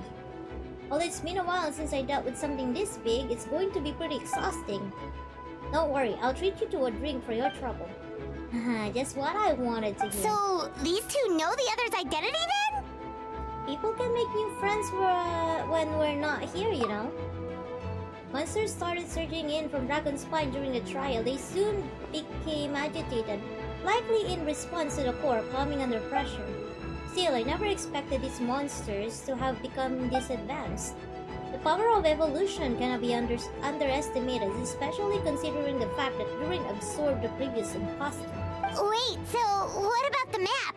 And the missing body? What the witnesses saw was true. I did hide those bodies as I monitored the situation on Dragon's Spine.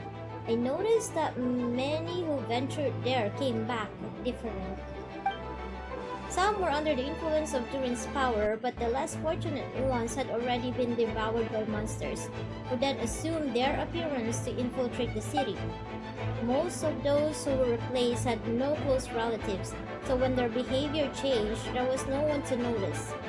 The monsters used their disguise to get close to people. I eliminated those who attempted to attack.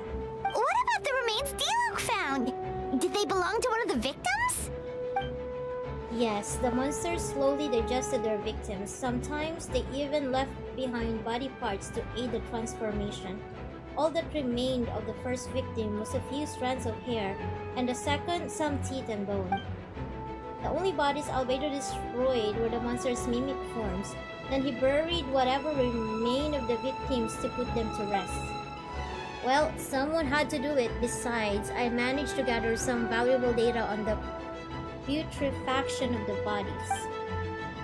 After we defeated the doppelganger, Whooper Flower, and Dragon's Spine, we promised to tell each other a story, remember? You told me the story of a gardener, I remember. I'm glad. Then you remember what I told you about Subject 2? In his pursuit to replace Subject 1, he transformed a Whooper Flower into Subject 3. So, there was another imposter on Dragon's Spine that day? Yes, that would be Subject 2. I confronted him and buried his body on Dragon's Spine. So you see, at one point, there was something hidden in that hole you found.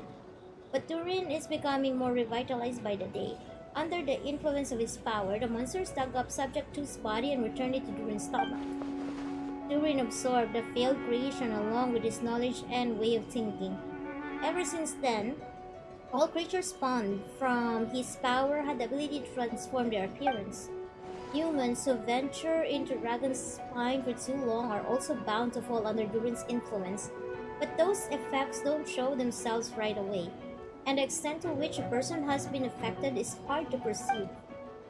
Decide for yourself, didn't you? All the people acting strange, those are the same people who just tried to break into the Knights of Avernus headquarters. Durin's power remained dormant within them until finally it surged to the surface and seized control. It was also our goal. If we could force a situation where the imposter had no choice but to unleash that power, all those under its influence would become violent, and thus we would know who was affected. Wait, so what do we do? We can't go around hurting innocent people! That's why I'm here. It would make me look bad if I just lazed around after promising to help. We will use the power of an animo to restrain them for now. That should give the knights the chance to subdue them without harm. A specialized team will deal with them later. Alright, that's the long and short of the situation. It's time to activate that thing, right?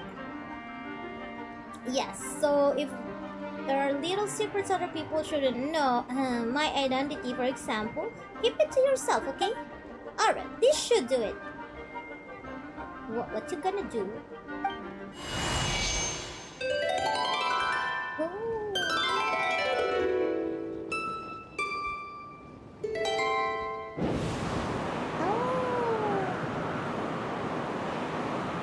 The wind currents? Paimon's never seen this many! There should now be wind currents across the whole city. Everyone, can you hear me? Loud and clear, all units, what's your status? All good. We have enough manpower to provide support. Requesting assistance at the side gate. Heading over now. Whoa! It's long-distance wind communication! How is that even possible? It's all thanks to Lord Barbados.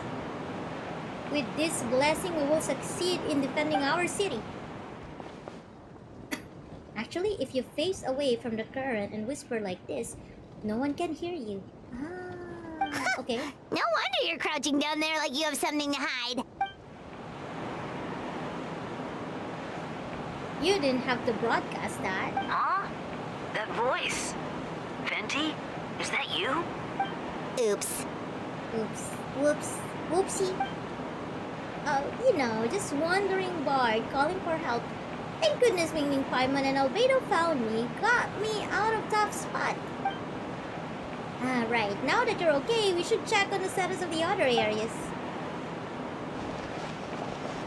Okay. Let's go, thanks friend. May the Anima Archon protect you.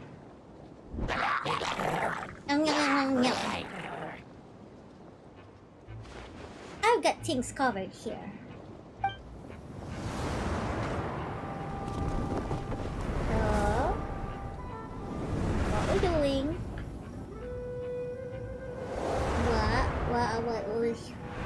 What are we supposed to do? I don't like being in the middle like this, especially on a bridge. Oh, look who it is. Oh, get back! You look...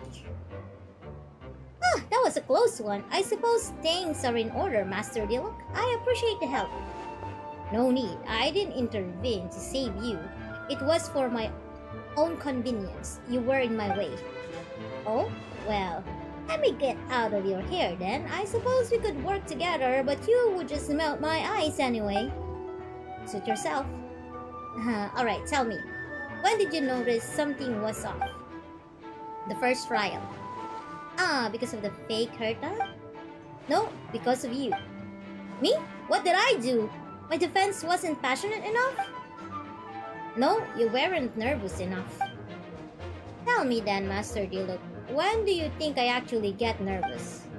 I suppose we'll see, won't we? Monsters incoming. On second thought, best not to think about it.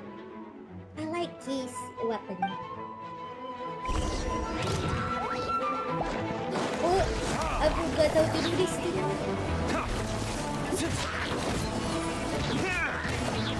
What? Verdict is...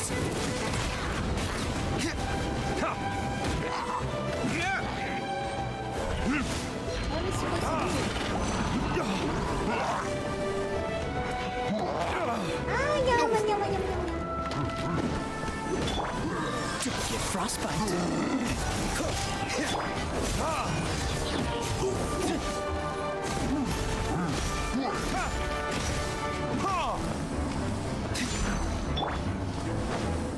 Dodge this. Oh no. What the hey? I'm dying. Retribution!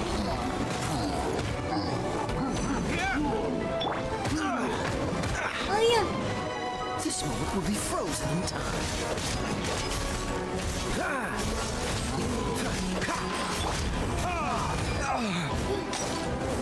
Hey, look, he's dying. Yeah. Cool it. What's the Cool it, hurry? cool it. Don't get frostbite. Freeze!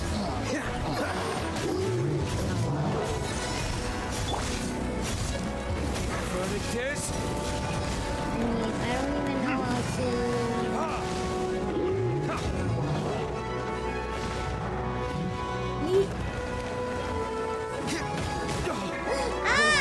I'm so dead. Oh no. I can't do anything. How do I? What's the hurry? Can I? Wait.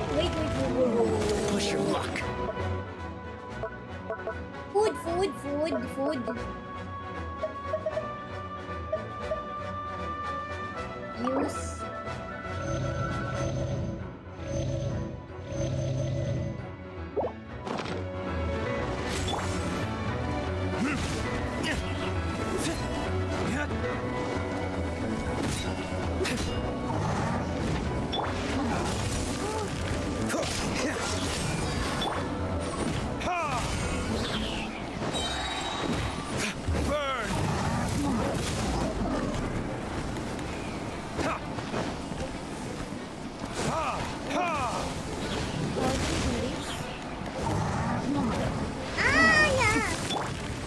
This moment will be frozen in time.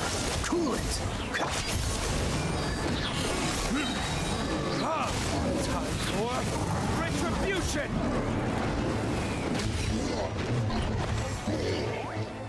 Okay. They're over there! Dilu, Kaya! If you had time to make it out here, I'm guessing the other areas are secure. What? We can't be here because we care? Maybe this was just the closest spot to the city gate. Maintaining control over the main road means maintaining control over the battle as a whole. You made the right choice. So what's the status over here? All under control, don't worry. My trusty civilian volunteer and I have this area covered. I think you mean the man who held the title of cavalry captain before you.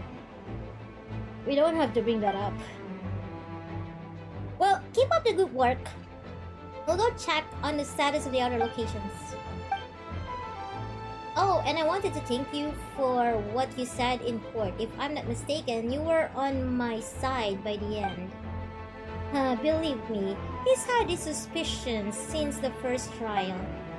I suppose it just didn't feel right to believe that someone who helped me in the past could be a cold-blooded killer. Aw, that's so sweet.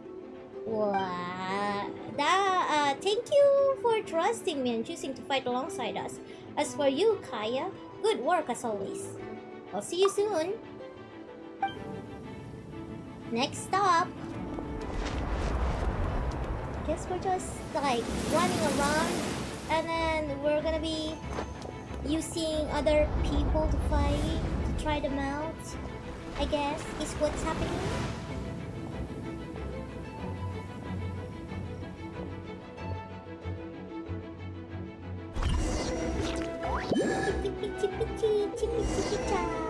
Get close to the injured Knights of Avonius and use Barbara's Elvenal skill to heal them.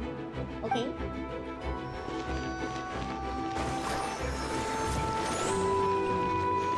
Heal.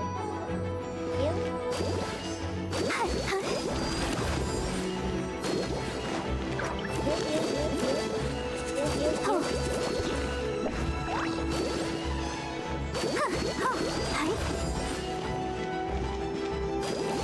Can I heal you like this?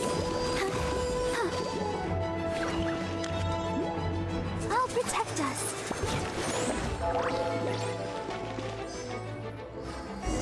One more. All done. Alright, you should be on the mend. Thank you so much, Miss Barbara. Still quite chaotic outside. It's best if you all remain inside the cathedral for now.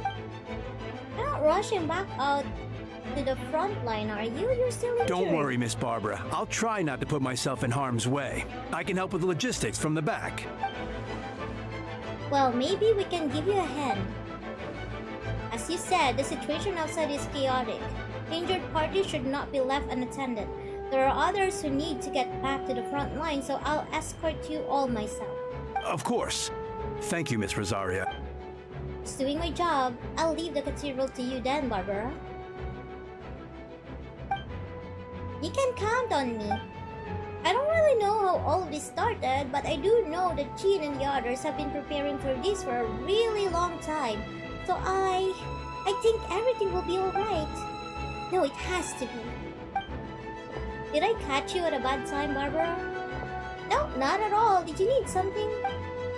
I just wanted to tell you that over the next few days, a lot of things are going to happen in Mondstadt. Attacks and fighting. So I need you to take care of yourself. Huh? How do you know? Albedo warned us in advance. It has something to do with Dragonspine. And he's our authority on that region, so we should take him at his word.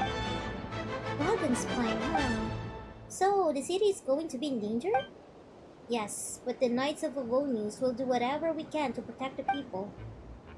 But then, who will protect you? Don't worry, I'll look out for myself, I promise. Please let them be okay out there. Sister Barbara, could you lend me a hand? Ah, of course, coming. Is that an imposter? I hope not.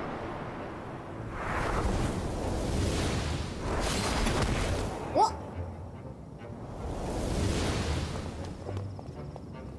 Burger King, Doodoo?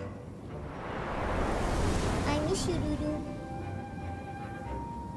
Oh, Amber! They're here! Prepare for battle! On guard, everyone! Incoming monsters at 11 o'clock!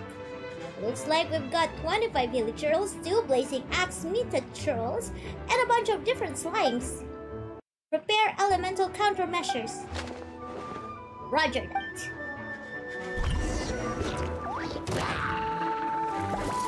Oh, okay. What are we supposed to do over here?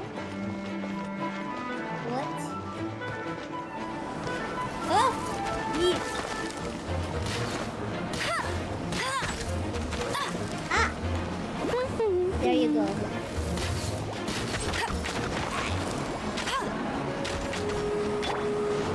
Final warning.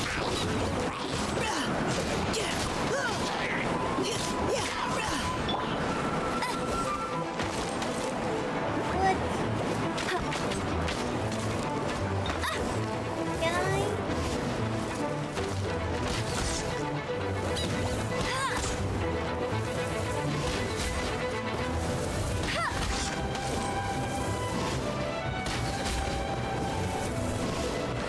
Hey.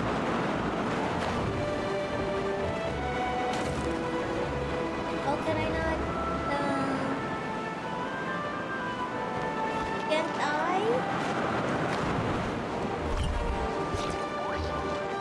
I guess I can.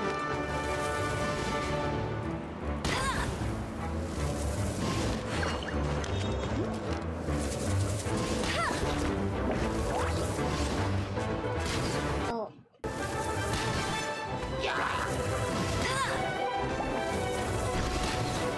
Ah! Not Oh. so hard!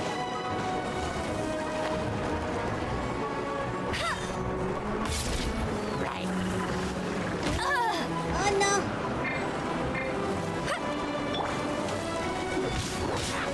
Engaging.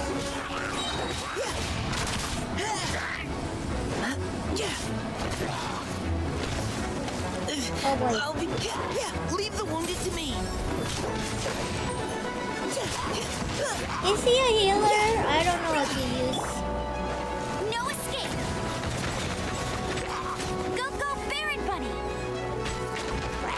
I don't know how to use the Neutralizing mic. threats.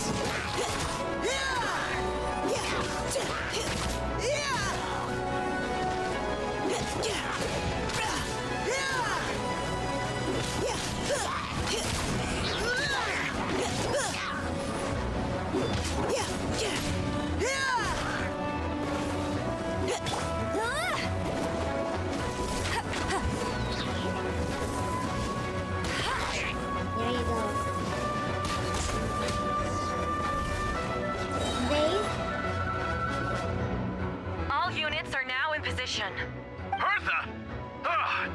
voice scared me just now. What?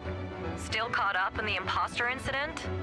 I thought you knew about the plan. Well, after you up and disappeared one day, all Master Gene told me was that you'd be gone for a while on an important mission, and that it'd be better if people thought you were dead.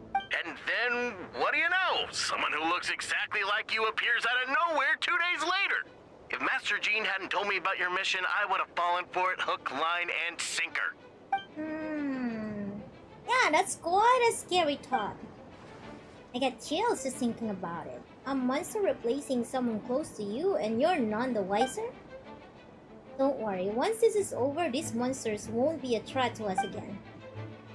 Albedo, are you okay? The trial wasn't too hard on you, was it? I'm sorry I couldn't be there. I was so worried. Same here. I thought it was all real at one point. I was in complete shock. So you didn't know Amber? Then it seems Eula did an excellent job at keeping the situation under wraps.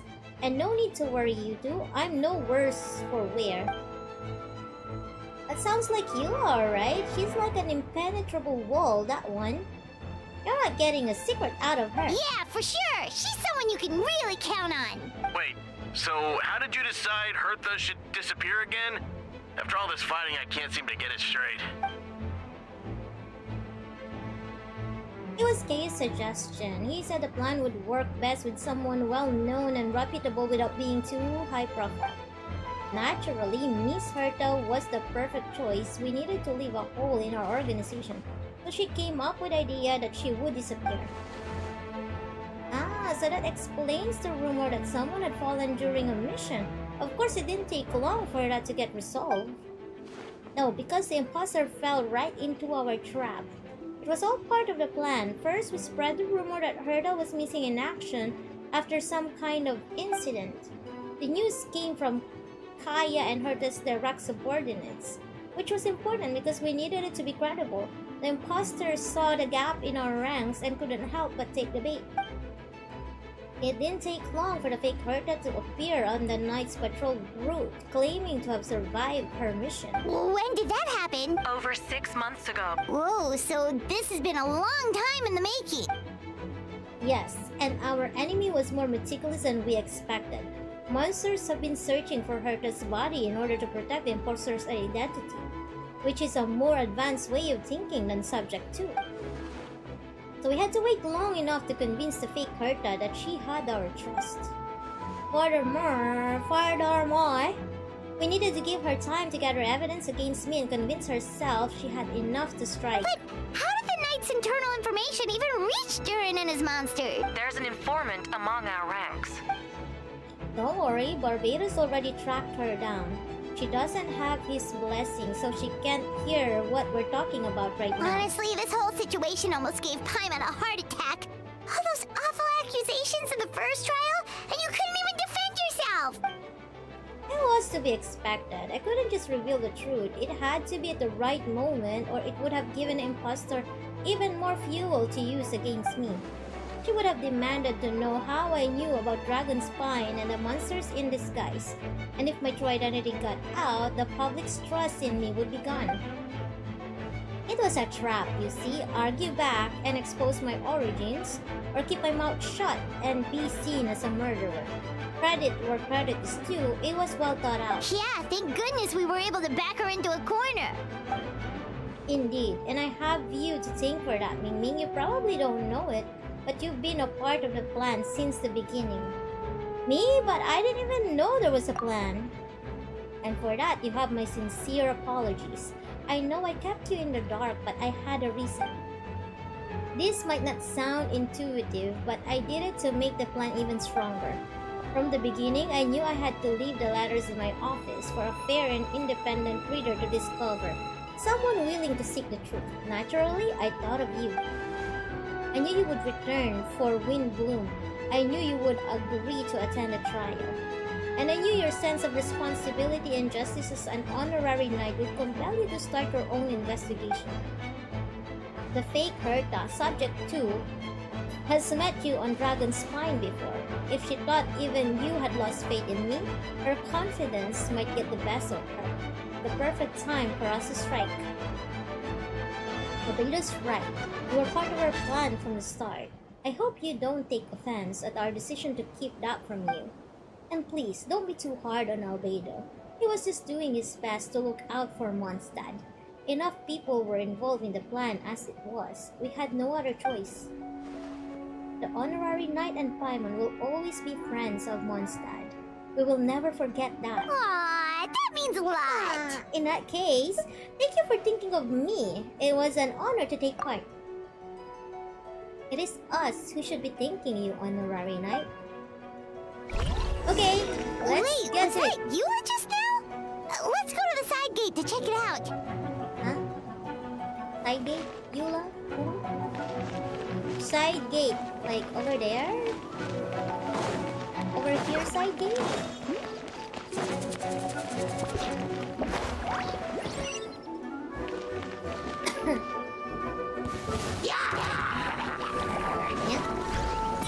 Supercar, it's you.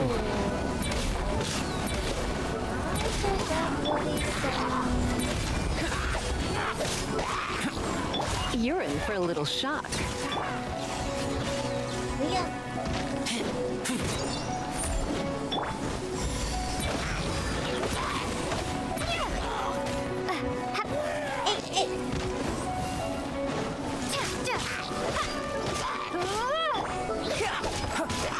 Coming to be. What is that supposed to be?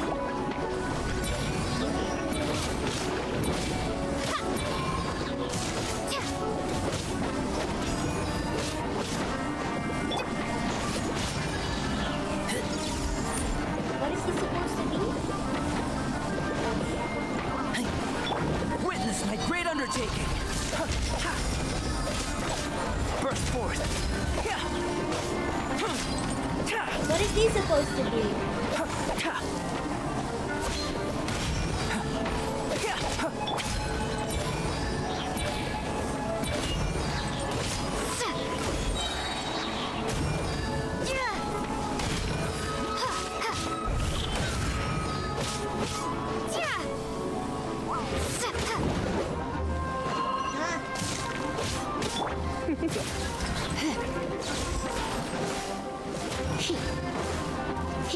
Come a little closer. You're in for a little shock.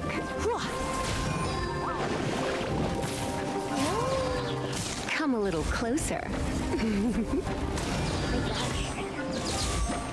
Why is it immune? Immune?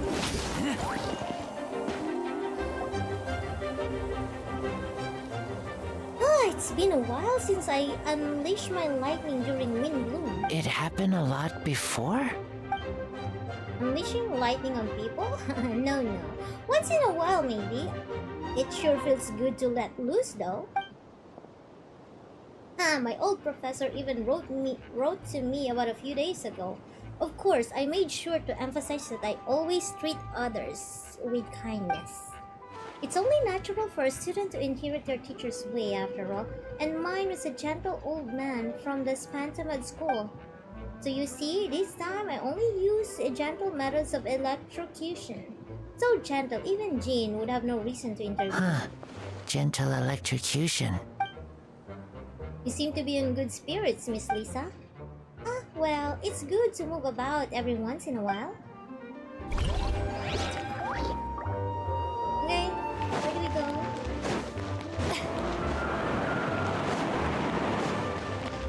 There is Eula. It's all my fault. I knew Clea was fast, but disappearing like this? I only lost sight of her for 1 second. How am I going to explain this to Albedo? Explain what? Albedo, Traveler, Paimon, what brings you here? For providing mobile support across the region. Was there something you needed to explain? You can tell me anything. I hope you know that. Yeah. Plus, we kinda already heard what you said, so... Just tell us. There's nothing to be afraid of. Clea, she disappeared right under my nose. I'm sorry. I'm doing all I can to find her. Uh-oh. I see. Please don't beat yourself up. Please! Wait! Something's coming this way, and it doesn't look pretty! Isn't it Clea, though? Alright, fighting first, conversation later. She was right next to me, and the next thing I knew, she ran off somewhere. I swear I only lost sight of her for a second. Oh.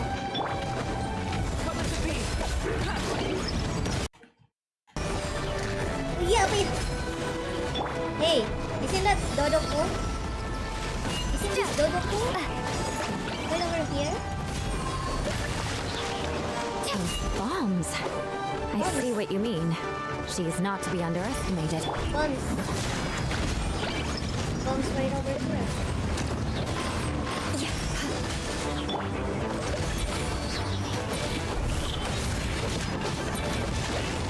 Flee to the rescue! Feel this ancient power. Shudder! We won! Great work, Lee. I'll be counting on you to protect Eula next time too. Albedo, you can't be serious. No problem, just leave it to Klee. Are you going on patrol, Mr. Albedo? Klee heard you went camping for a few days and these monsters followed you back home. Camping? Ah, right. The truth isn't suitable for little ears.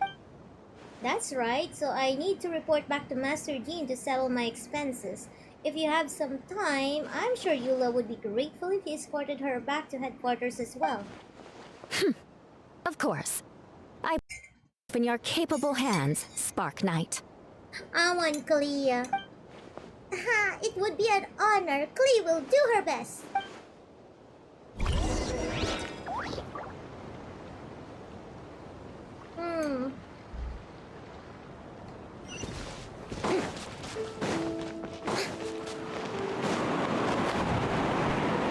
Return to the center of Mondstadt.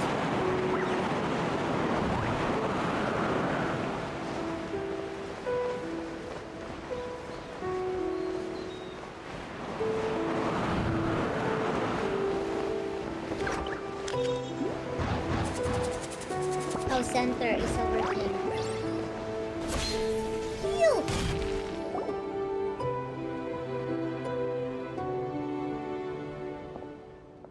Should be it for now. Good work, everyone. How did we fare injury-wise?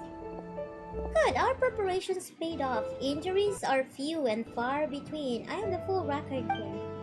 Wonderful. I'll review it in a bit. We're back!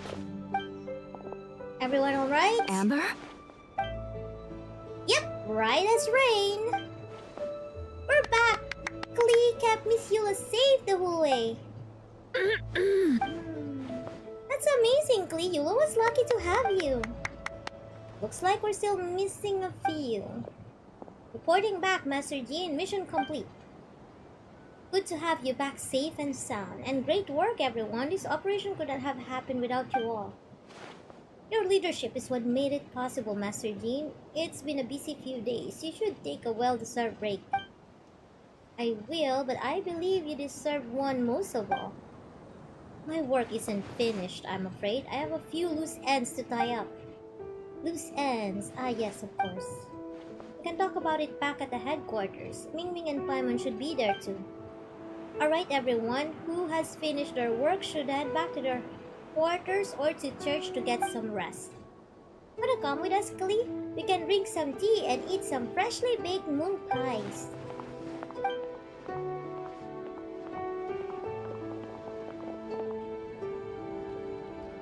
Alright. Hi, everyone! Venti, thank you for everything. I know there were difficult moments along the way. Oh, well, wait, does that mean you saw me running for my life? No, apologies. Just forget I said anything.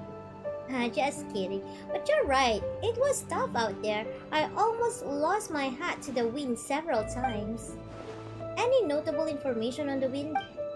Of course, I was out on the city wall for quite some time.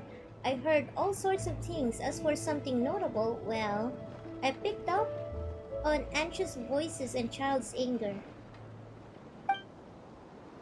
Durin has been isolated for centuries, but absorbing Subjectus' emotions allowed him to understand certain truths about this world and his existence, including the fact that he's no longer Mother's only child.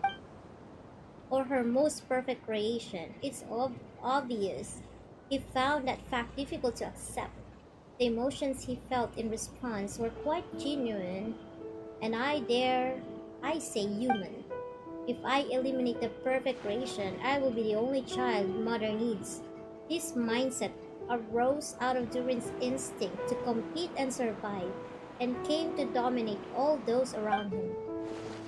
Of course, the absorption of subjectist knowledge allowed him to take a more intelligent approach, accusing me of murder.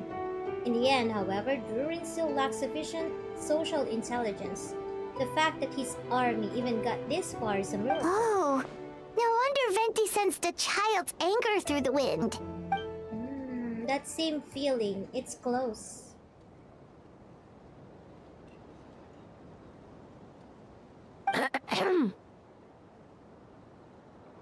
Fonia?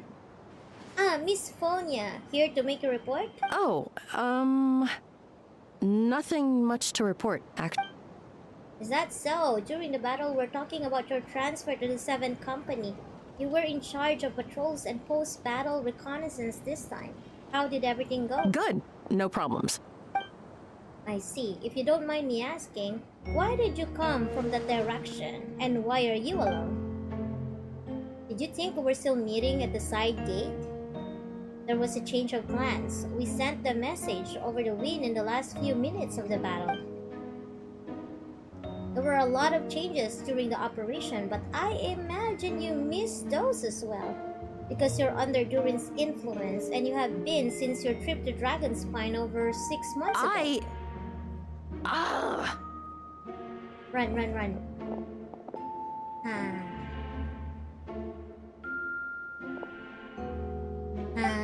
Don't move. Let's continue this discussion back at the headquarters. Don't be scared. I'll figure out a way to free you from his power soon.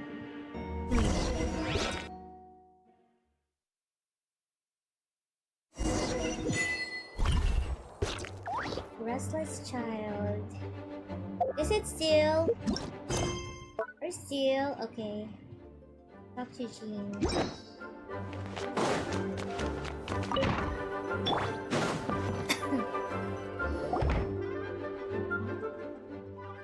Alright, the others are looking after Fonia. Please tell me you can help her. I can, as long as the rest of the operation goes well. Wait, the operation isn't over. What do we do now? What happens next is more of a personal project. I've consulted Venti about the possibility of calling a tripartite conference. Ah yes, that's a relatively new tradition. Grandmaster Varka came up with the idea a few years ago. I still remember when he approached me about asking the lovely ladies of the Hexen Circle for a small favor. The chumminess caught me off guard. If I hadn't known any different, I'd have thought he was talking about his older sisters or something. Older sisters? Is Varka really young or something? I wouldn't exactly call him young, but he's not old either. He's the type to crack a joke at every opportunity, so whatever age that is. Indeed. Anyway, the Tripartite Conference is a gathering of 3 parties. The Hexen Circle, the Animo Archon, and the joint forces of the Knights and Church of Avonius. Oh, Lord Barbados was able to facilitate the meeting between Varka and the mages. Varka is quite a way with words, so he was able to gain their favor and convince them to agree to a very important request. Namely, that in Mondstadt's greatest time of need, the mages would return and lend their aid to our nation. Yes, and now I have a request of my own, so I need the conference to convene once again. Venti, if you would. Of course. MingMing, pass me that Dodo communication device. Huh? You're gonna use that thing to call them? Just watch and learn. Okay, I think this should do it. Dodo.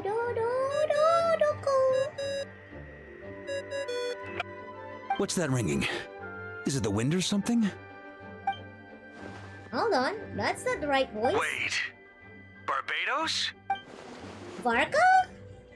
Grandmaster?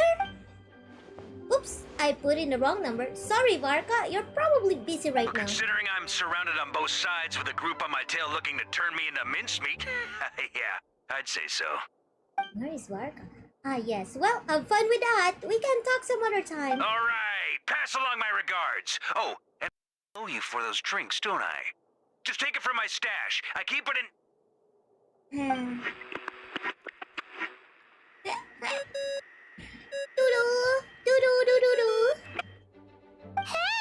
He was just about to tell us where to find his secret stash! Don't tell me he hid it beneath a great tree of windrise. That seems like a bit much.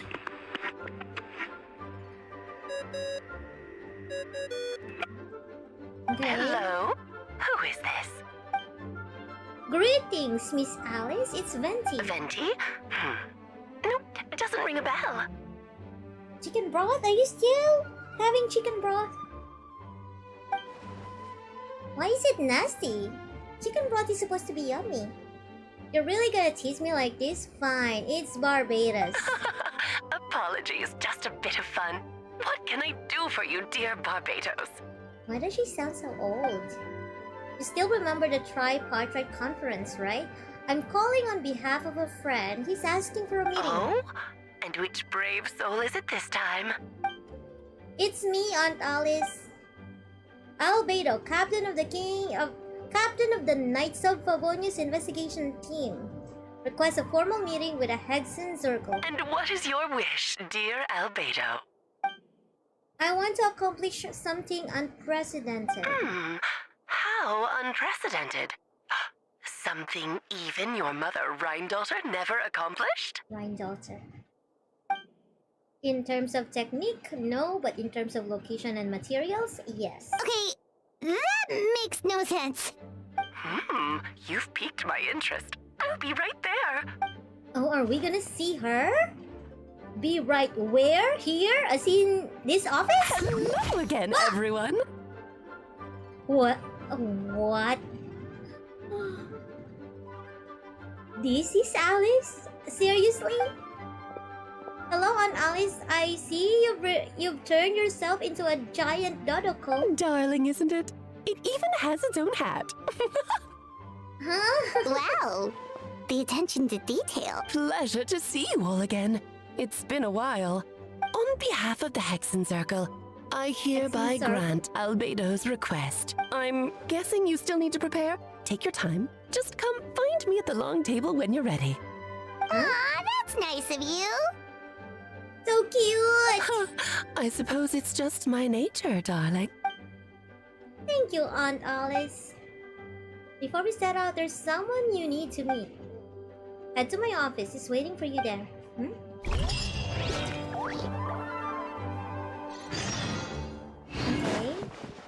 Open the door.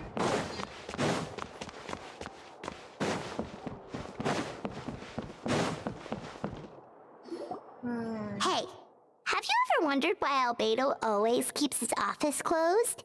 Paimon bets there's a secret snack stash hidden Everybody around here somewhere. Keeps their office closed. What is this? Is it a... It's Mini Durin! Hey, not so loud. Mini Durin? What are you doing here? Well, actually... I've kind of been helping you guys in secret this whole time. I tried tapping Paimon on the shoulder during the battle, but you floated away too fast. You were there? Yeah, I've been in Mondstadt for a few days now, but I've kept myself out of sight. I thought people might be scared of me. Oh, don't worry. We aren't scared of you.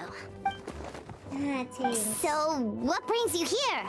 Oh, is it Windbloom? There are a ton of fun games this time of year. I did sneak off to the festival for a bit. Even though I couldn't play the games because of all the people, I still had a lot of fun. But that's not why I'm here. Albedo and I made a promise to accomplish something great together. What do you mean? I'm gonna replace the Durin on Dragonspine. I'm gonna be the one who is revived and brought into this world. Wait, didn't that already happen? You left the storybook world, and now you're here. Sorry, I should be more specific. Albedo said he can use alchemy to turn me into a human. What? Huh? Human transmutation? So you're Albedo's intended subject? Yeah, he's been working on it for a long time. And that's what you want, Mini Durin? To become human?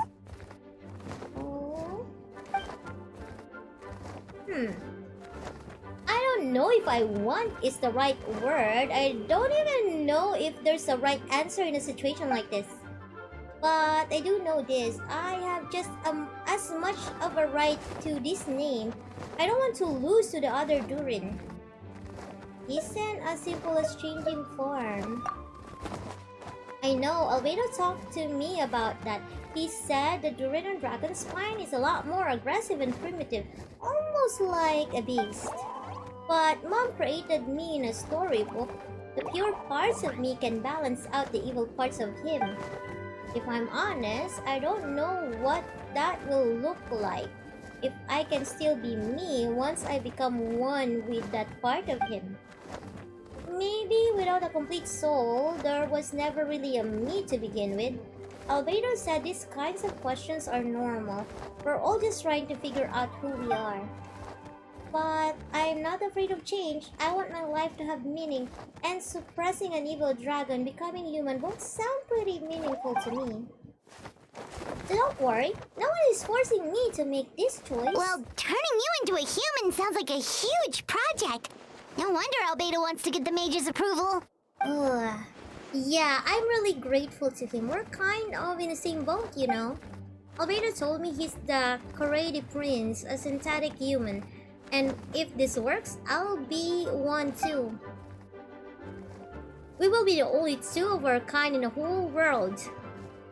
Chemical creations allowed to live in human form.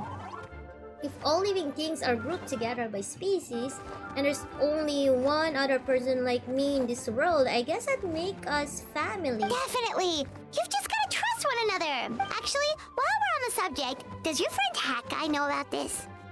Who's the Hat Guy again? Yeah, I told him I was coming here to fulfill this duty. He didn't try to stop me, just told me to get a move on then. He didn't say it outright, but I think he supports my decision. Maybe he even thinks it's a good idea to go through with this. I'm a little scared, of course, but excited too. Anyway, I'm really glad I got to talk to you at a time like this. I feel a lot better now, so thanks. Go to the location indicated by Alice. Where would that be? Down below?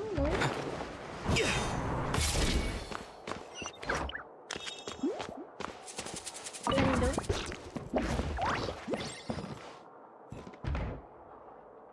Where?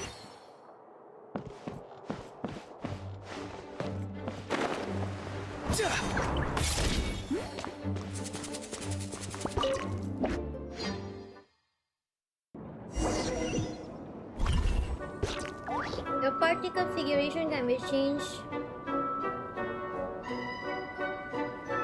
Recommended elements, okay? Talk to Alice.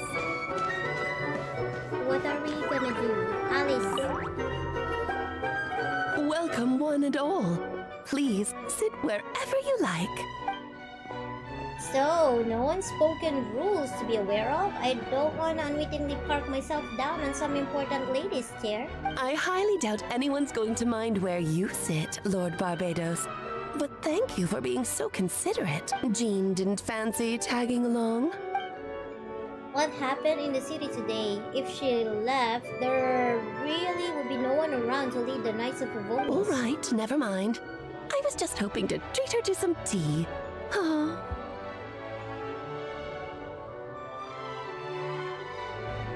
So, tell me, Albedo, what is this outrageous and audacious plan of yours that I've been hearing murmurings about?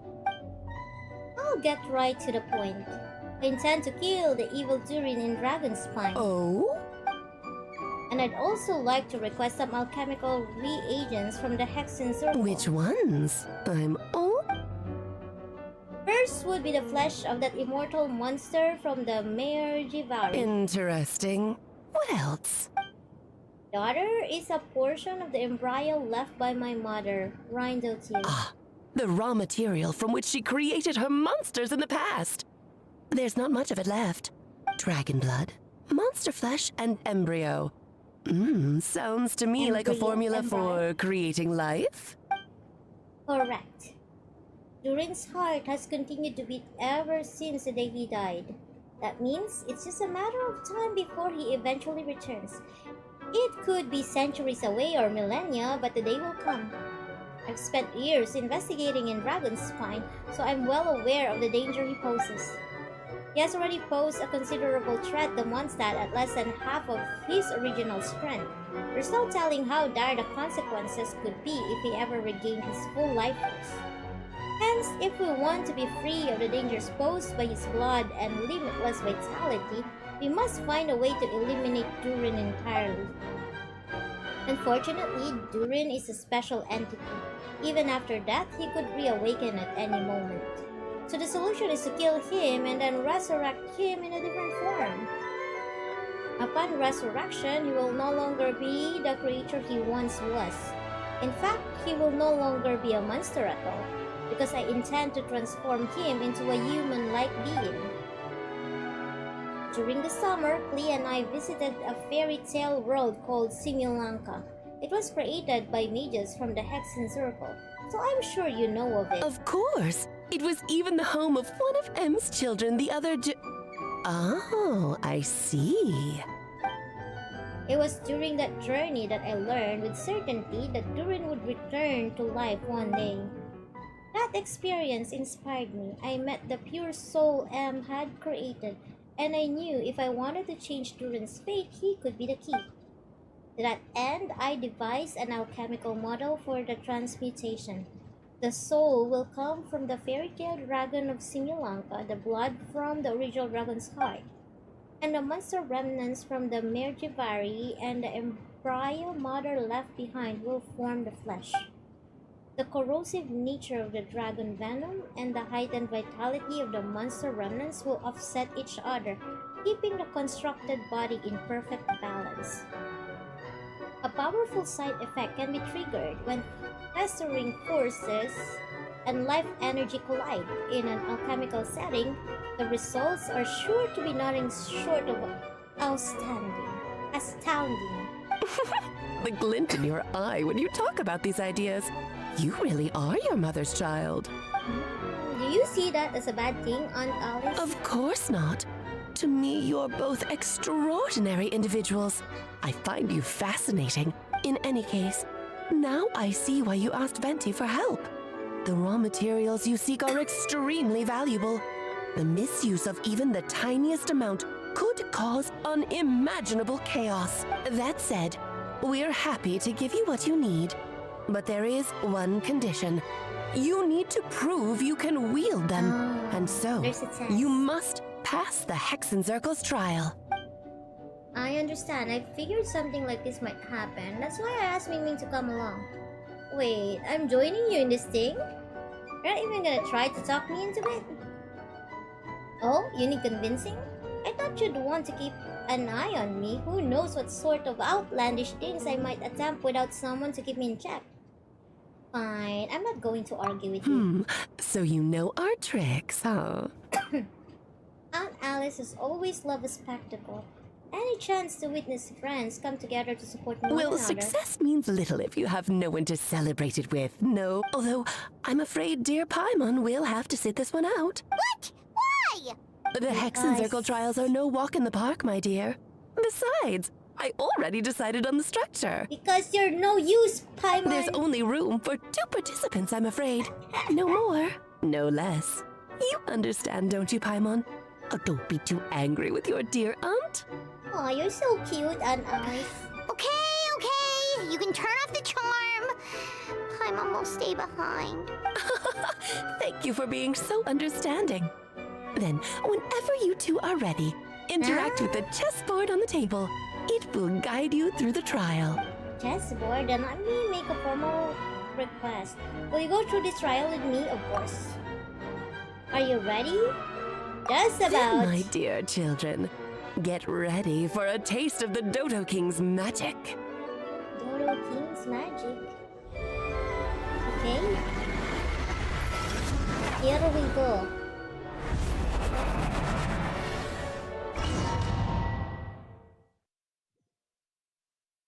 What are we gonna do? It's certainly in keeping with Genshin circle modalities. We've been shrunken down to just piece size. Whoa, you're so tiny now! Take extra care of yourselves! What is it? Nothing, it's just Paimon's voice is even louder than usual now I'm this size. She's always so energetic and lively, nothing can dampen her spirits. Don't worry, you'll be back with her again in no time. You sound pretty confident, Albedo. And Alice, I didn't realize you'd be personally conducting the trial. Well, since your mother has to recuse herself, who better than I to put your abilities to the test? I have prepared quite a riveting new performance just for you two. See? Defeat them in battle. Prove to me that you have what it takes to achieve your goal. Swashbuckle your way to victory like gallant fairy tale heroes. What are we supposed to do? Accept what? What are we supposed to do?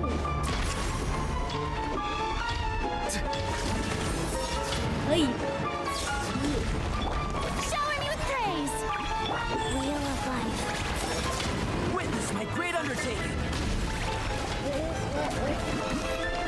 What are we supposed to do? Faster. Wind strider.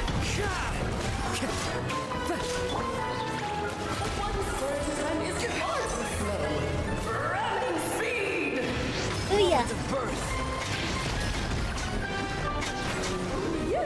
This is more Time to say hello.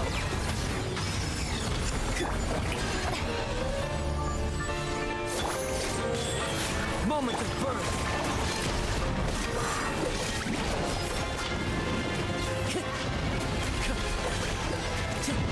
Yeah.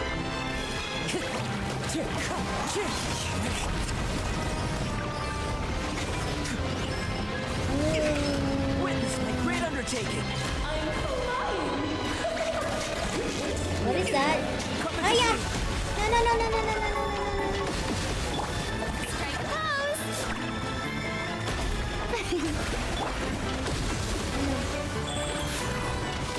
Moment of birth.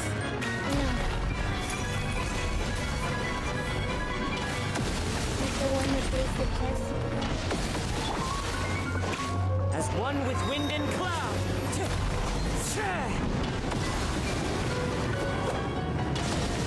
Moment of birth. Oh, brilliant! I can't lose. Farewell. But I can't seem to win either. Tell me what you see. Should present a united front. Witness my great undertaking. The queen? What? Coming to be. Oh boy. Life goes on. Wind strider. Time to go. Moment of birth.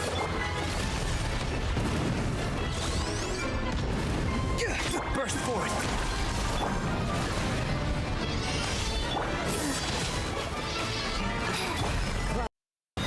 Bird's call. Wind strider. Where's the king? Witness my great undertaking.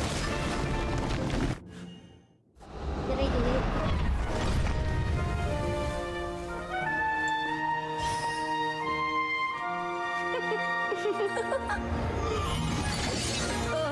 It had to be this form? A toy really doesn't suit me. Well done, but this isn't over. I will now preside over the second trial. Oh, this is different. Stare straight ahead, and you will see things as they appear. But change your perspective, and you will see them as they are. Change your perspective and you will see them as they are, okay?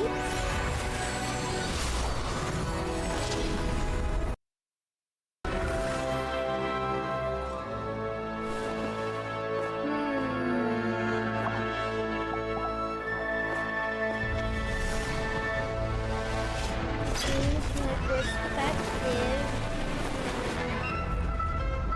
There. Right ahead.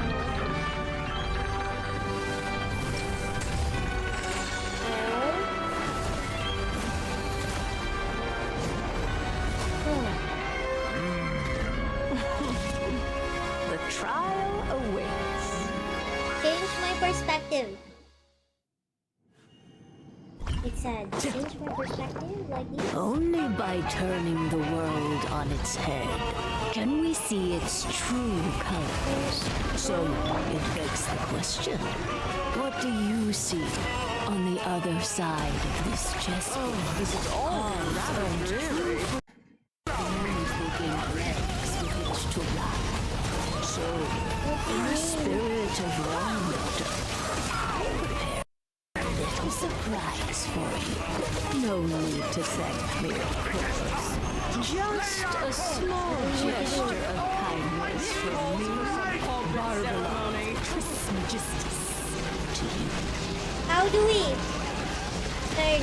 Oh, Vega, you're always so charming and delightful. Unlike my own student, she can be so full of herself. Witness my great undertaking, coming to be.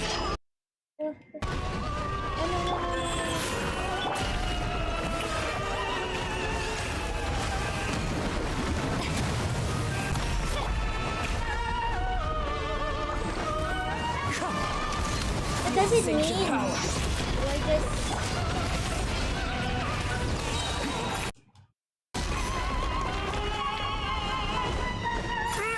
Dance, my dearest. Try to remember the steps this time. Go, you're free now. Moment of birth. Oh, yeah. I thought I had it memorized. Strike. Does it mean... Ouch! Ouch! My name is Great undertaking. A towering return to form.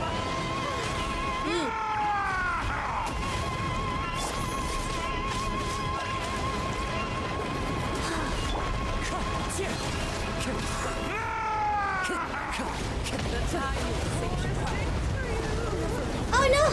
Again. What? Burst forth.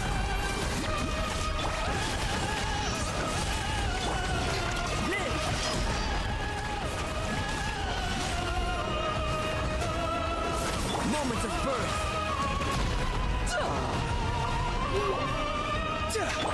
Live. What am I supposed to do? Burst forth. Salvado? Witness Healthy now? great undertaking. Looks nice. It looks like this. God. Probably not. It is time to say to slay our foe with one almighty. This calls for some pomp and ceremony. Feel this ancient power. Annihilation is nigh! don't want to be sealed back up. Oh boy, oh boy. Bye, bye, bye, bye. Witness my great undertaking.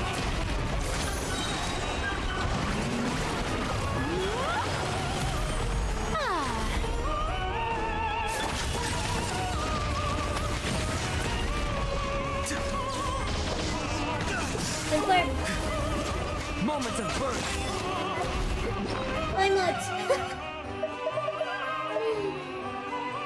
Use.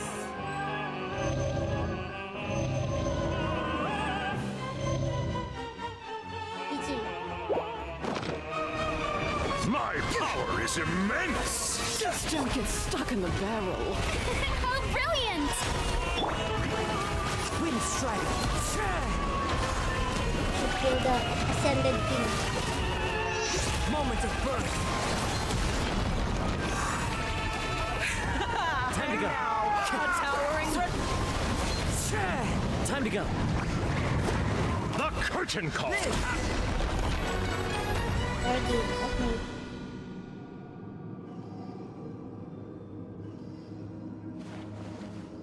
It didn't mean Yes, anything, I guess. very well done.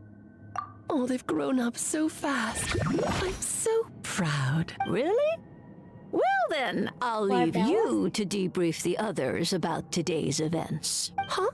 You're leaving already? You did marvelously today. I'm thrilled for both of you. And should you feel the need to gloat profusely to that student of mine so she knows to up her game, be my guest. Ooh. Ooh. Lovely tea party. But that'll do me for now. Until next time, my dearies. You're just going to up and leave? Barbie? Barbie. You'll have to forgive Barbara, love. She's always on the move. And she never says where she's going either. I think she enjoys the mystique. But if I had to guess, she's probably going for a... She's a very health-conscious individual. Barbie was satisfied with your victory. And so am I. Congratulations to you both. You can come back now. Oh, I need to turn you back to normal first, don't I? So, does that mean... You're finally back! Great job! You made it all look so easy! Nice to have you back safe and sound. Now time to switch off. You've earned it. Thank you. Felt pretty good to beat the trial. Once you've rested up, let me know when you're free and we'll head to Dragonspine. To deal with the Dragon of Dragonspine, right? Indeed, the sooner we deal with Durin, the better. Go to Dragonspine.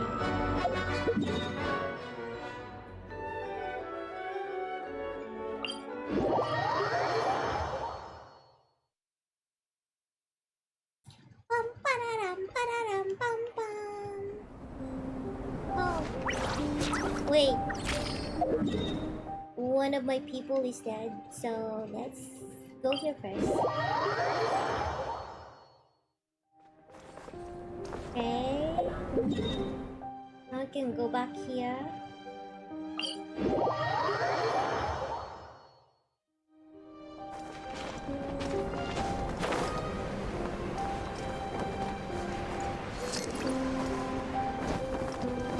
Follow the wind. Yep, this place is as freezing as ever. Paimon's hands are turning to ice. Want to climb into my hood? You sure? Is it warm in there? Go down. Where?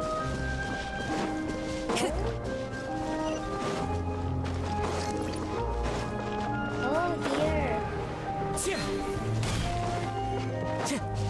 Right here.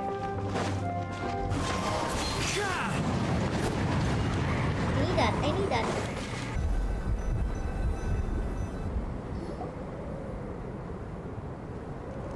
Okay.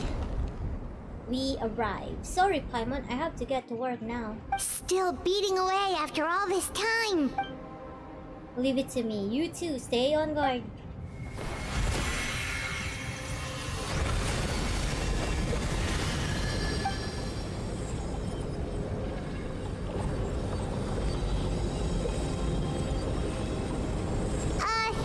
May Paimon ask a question?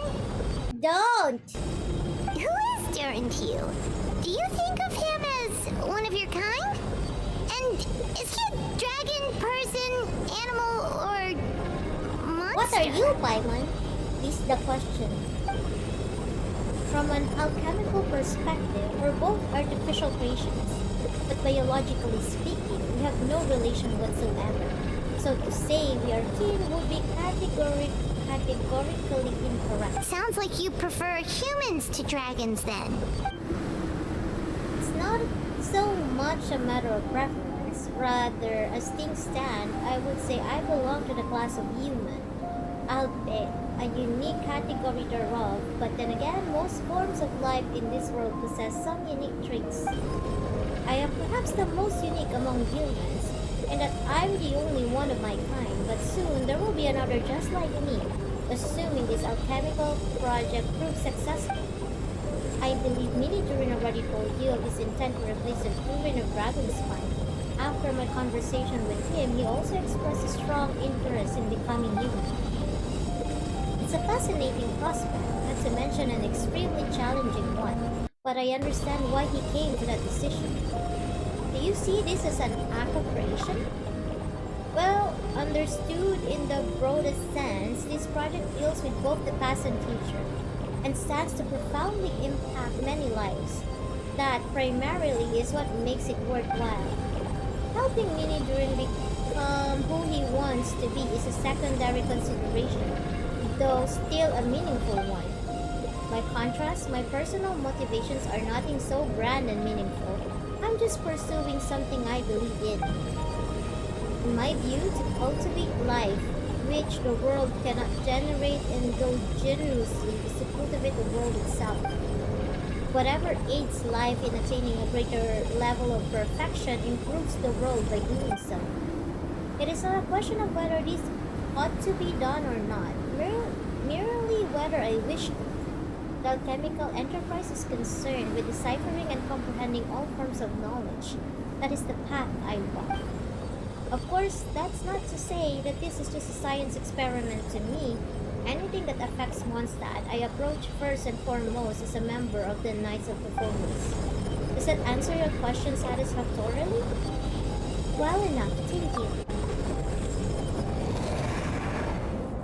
Oh, what did he finish? Looks like a golden energy has encased the dragon's heart! The whole heart would be too big. I don't need that much. Instead, I've just removed the core. The rest will soon lose its vitality completely. This time, Durin's body should finally die for good. Wait, but in that case, what's gonna happen to the fake Hertha? And what about the people who fell under Durin's influence? The Knights will keep an eye on them, but as far as I'm concerned, eliminating Durin's influence on the citizenry and creating a new Durin through alchemy are one and the same thing. Yudu! I'm so hungry! Armed with this heart, I'll be able to complete the alchemical array and deal with all these issues in one go. The Gardener. Return to Mondstadt. Okay. Return to Mondstadt, okay.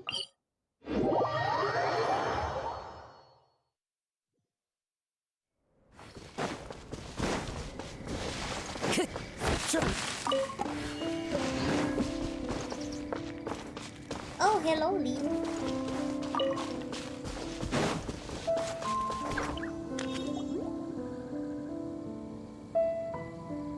I still don't have albedo. Let's call it a day here. Thank you for accompanying me. Pleasure. We sure learned a lot.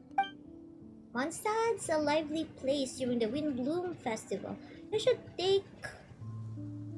take a look around and pick out some nice souvenirs for yourself. Oh yeah, the festival! Wonder who the Windbloom star is gonna be this time.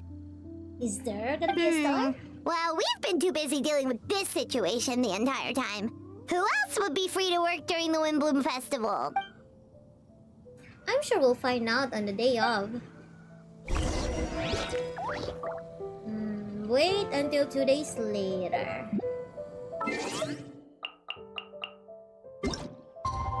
2 days later.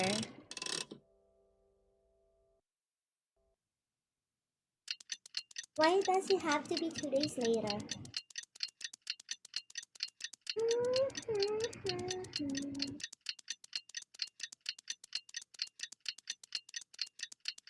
Tick-tock, tick-tock, tick-tock, tick-tock.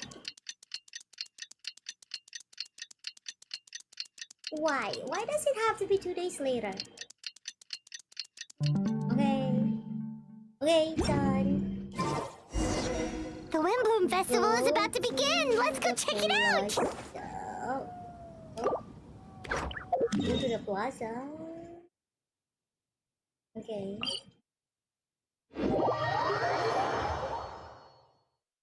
I am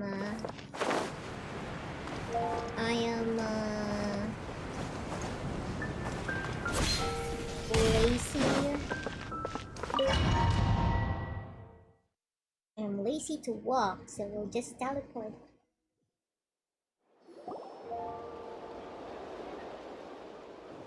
As you all know, during this year's Wind Bloom Festival, the people of Mondstadt have banded together to defeat several waves of monsters that tried to invade our city. Accordingly, we would like to award the title of Wind Bloom Star to someone who made an outstanding contribution to the defense operation.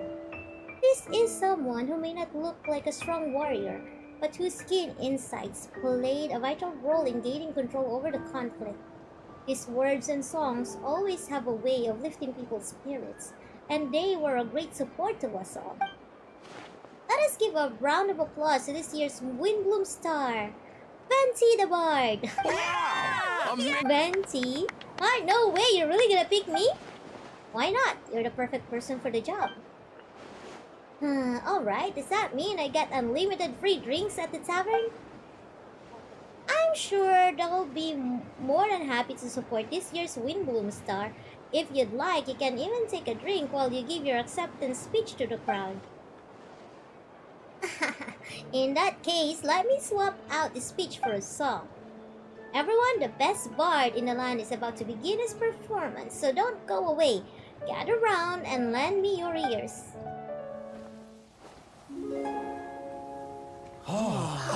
Would have been perfect if he has his VA.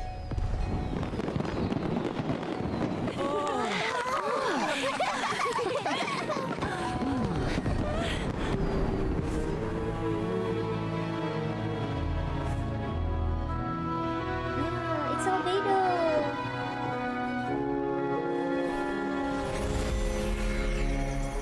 I hereby exercise the prayer of... Oh! During...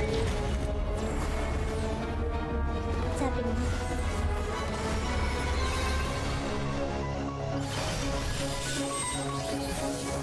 Oh! It's the whole city! Ubiquitous earth, flowing water, refining fire, fortifying wind. What's going on? Traverse the 18th worldly and 20th passage.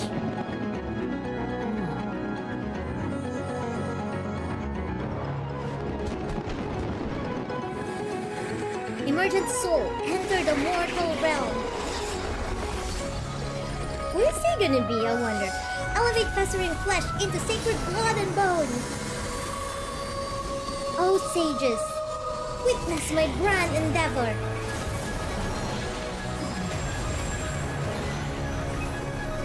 I'm excited to see ya. Who's Durin gonna be? Are you able to wish for him?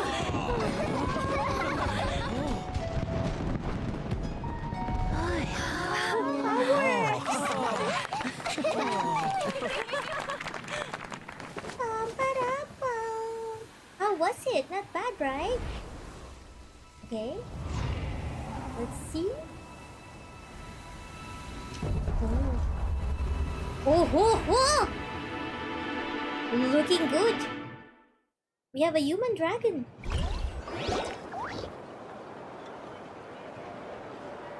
It looks like we have a human dragon. How did everything go? Very smoothly, I'd say. We achieved our goal. Really? So Mini Durin looks like a human now? More like...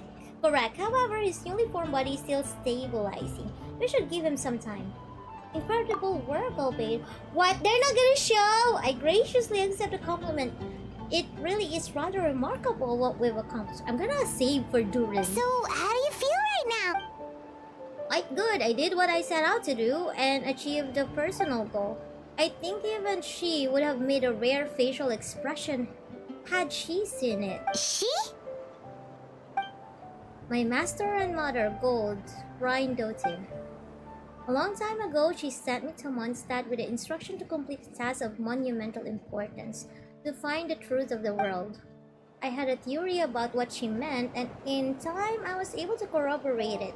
Sure enough, finding the truth of the world basically stood for getting a life. That might be easy for most people, but for someone like me, it meant doing a lot of learning about a lot of things. I had to find out about myself and the world around me, get to know me, and get to know other people. Life is a space that exists between me and the world. To become truly human, I had to inhabit that space. So for an artificial human, finding a life is, in some sense, equivalent to finding the truth of the world. So that's what she meant, huh? Well, no wonder those monsters wanted to infiltrate the city and replace you. They wanted your life for themselves! Being alive is just existing, but having a life is what makes you truly human. I think that's the message she wanted to get across to me. Still, I've found this whole series of events has given me new inspiration. Becoming human is only the beginning. What follows is the choices a human has to make in life, as well as the kinds of family bonds they will form. Most people would probably see the events of the last few days as something out of a nightmare, but for me, it's just part of my family life. I fear that the carefree existence my brother has enjoyed this far will now come to an end. Just like me, he will have to step into the world and face the same constraints as everyone else. You've got an unusual family, that's for sure. Well, I suppose we get it from our mother. She's highly unusual. There are all kinds of families in the world. Some base their life around the family store, others around the farm. In my family, I suppose we tended the flower beds, and now I'm a gardener too. As long as you feel like you've gained something from the experience. Master never showed her face, but if the Hexen Circle knows what I've done, that means she knows as well and gave her approval. Since devouring Nabirius, it would seem she finally found a modicum of peace. And if so, then I am truly happy for her. She didn't always have a penchant for madness, you know. Devouring Nabirius? What's Nabirius? Yeah. What's Nabirius? It's the name of the ruler of light. What? Huh? Aunt Alice told me about it not too long ago, but it came as no surprise. I knew Master would do it sooner or later. As for the ruler of life, all I truly know is this. Nabirius is not gone. Instead, because of Master's actions, she and Nabirius are now one. In any case, thank you so much for your help during this ordeal, and for choosing to stand by my side through it all. Of course, that's what friends are for. Paimon took the words right out of my mouth. Hearing you say that means more than I can say. I'll make sure to pass along the sentiment when I report back to Master Jean. So you're heading back to headquarters? Well, good luck with the report! Thank you, I'll get going. I'm hungry. How come I'm hungry? Wow, this Windbloom Festival turned out to be a special one. It feels like we really made a difference. Oh, Paimon almost forgot! If the Windbloom star has already been chosen, what is this year's Windbloom gonna be? Wanna take a guess? Venti! You're back! Well, I couldn't keep my two dear friends in the dark about this year's Windbloom now, could I? What do you think of the Cecilia? It's quite fitting. I like it. The true feelings of the prodigal son, a sentiment as sweet and warm as a gentle spring breeze. Perfect for the season. MingMing, give me your hand. Huh? The mages are very pleased that you and Albedo managed to pass their trial. Albedo received the materials he sought, so you deserve something in return as well. The Hexen Circle wants you to have this. It contains something entirely one of a kind, a secret of sorts. When the time is right, it will reveal itself to you, so no need to open it right away. Wow! A gift and a mystery all in one! The mages sure love their secrets, huh? According to the sender, you are probably the only person who could make use of something like this, so I suppose it belongs with you. Alright, thanks. Well, all I did was deliver it. Although I did go to great lengths during this whole ordeal, I suppose a reward for my efforts wouldn't be out of the question. You've helped a lot, Venti. How about we treat you to a drink? Really? I'll hold you to that, you know. No going back on your word. Of course not! Let's go to the tavern right now! Music to my ears. I'm so happy I could fly. It's like this festival was made for me or something. When no love remains for the songs to tell, the world becomes naught but an empty shell.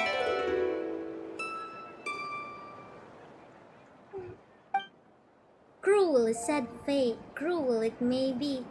Were it not for a hero, who could set us all free? Through shadows so cold, he sought wisdom untold, chasing a fragrance the wind only knows. Thus wistfulness waned and faded into night, as he stepped from the darkness and into the light. Yay! We made it! 3 hours! 3 hours. Buffet included, yes. We made it! I'm so hungry. Oh, so many. We claim everything.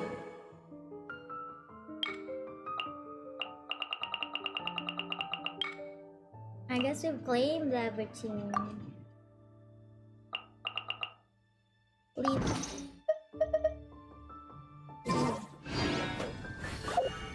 What's this?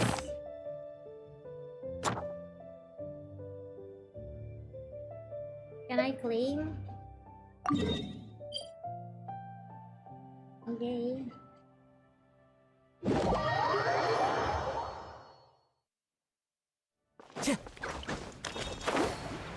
Where is...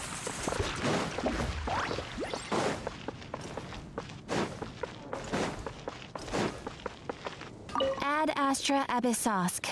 Ad Astra Abyssos. I am sorry. Huh?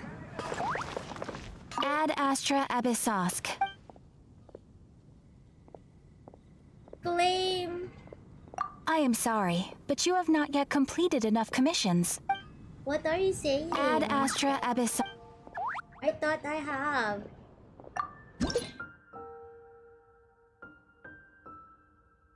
What?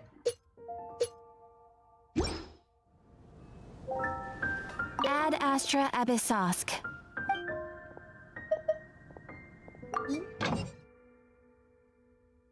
Claim all. Dispatch again. Wait. I thought.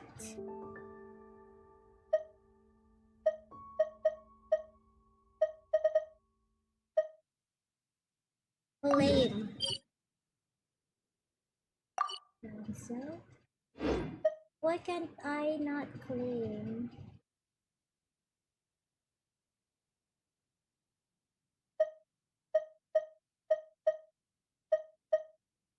Wait. Ah.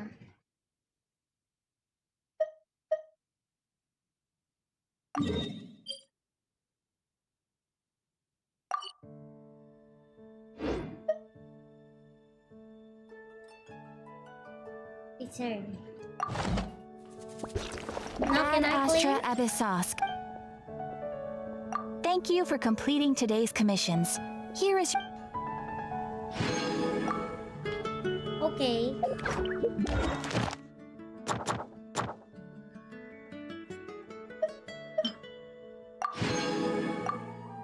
Okay. Unfinished that one? Oh. Haven't you heard? All I can think about is Diluc.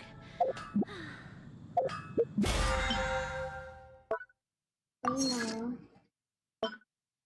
I need to use some resin.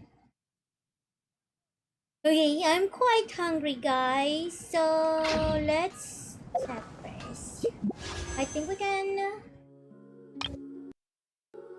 Do I want to wish? Do I want to make a wish?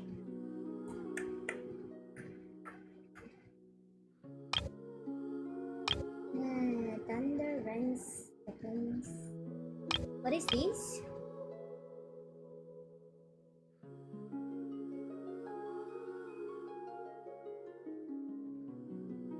Theory?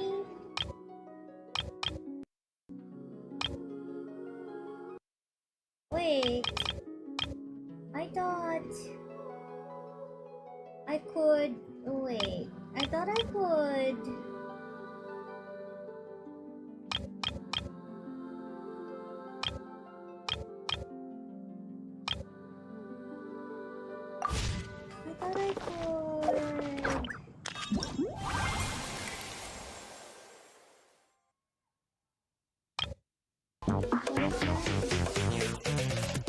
Oh, who's this? Totally missed this. Who are these?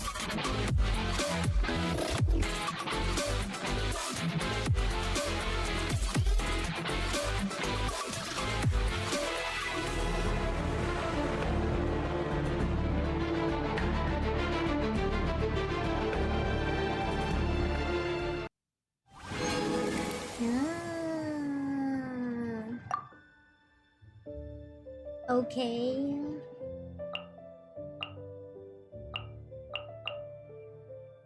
Check.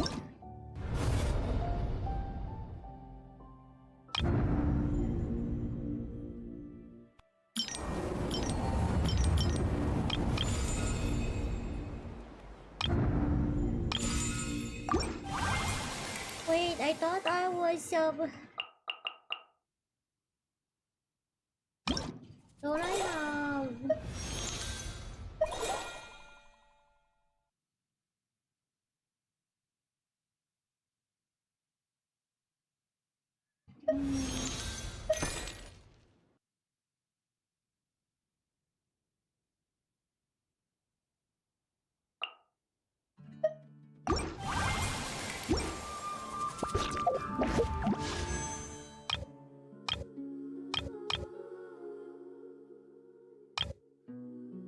I thought I could make a wish, no?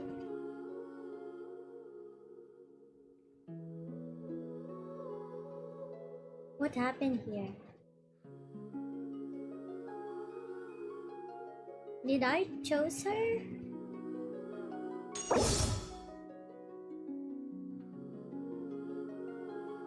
Cancel path.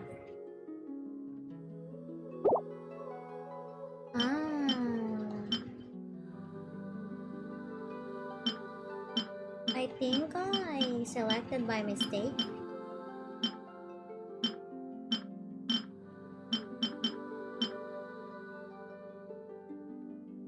Who do we want?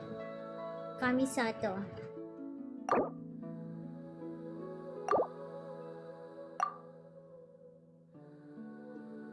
Fate point. How does this work again? I think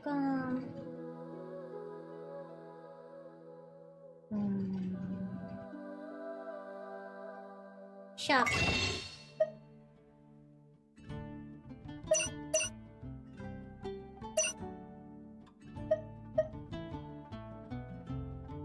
Purchase.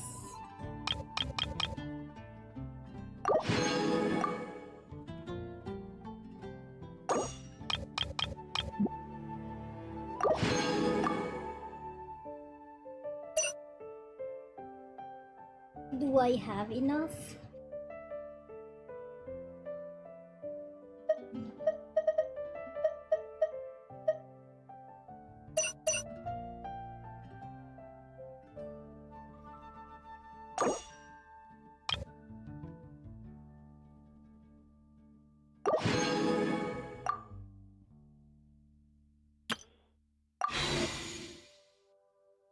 Oh, I don't think that's enough.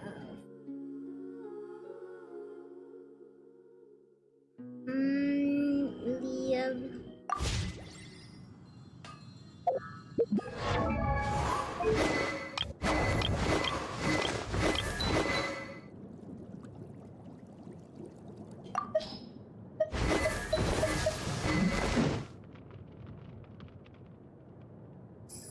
Which?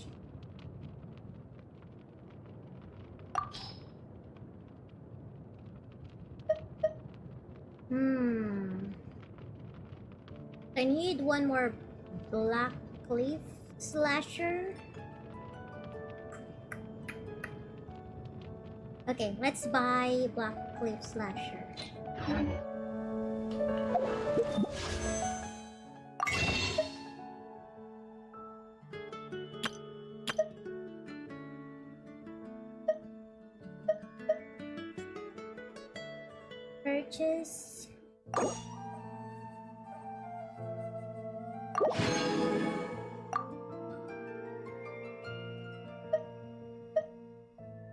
Okay, I need one more.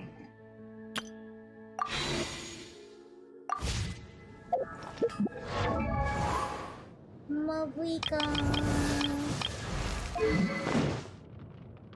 Enhance. Select material. How do I LS? There you go. Add. Return. Refine. There we go.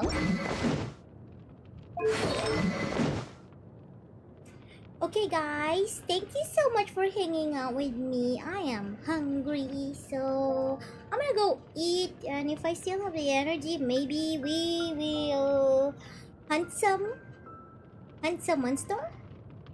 We'll see. Anyway, guys, thank you so much for hanging out. I will see you again next time, Jenny. Bye bye.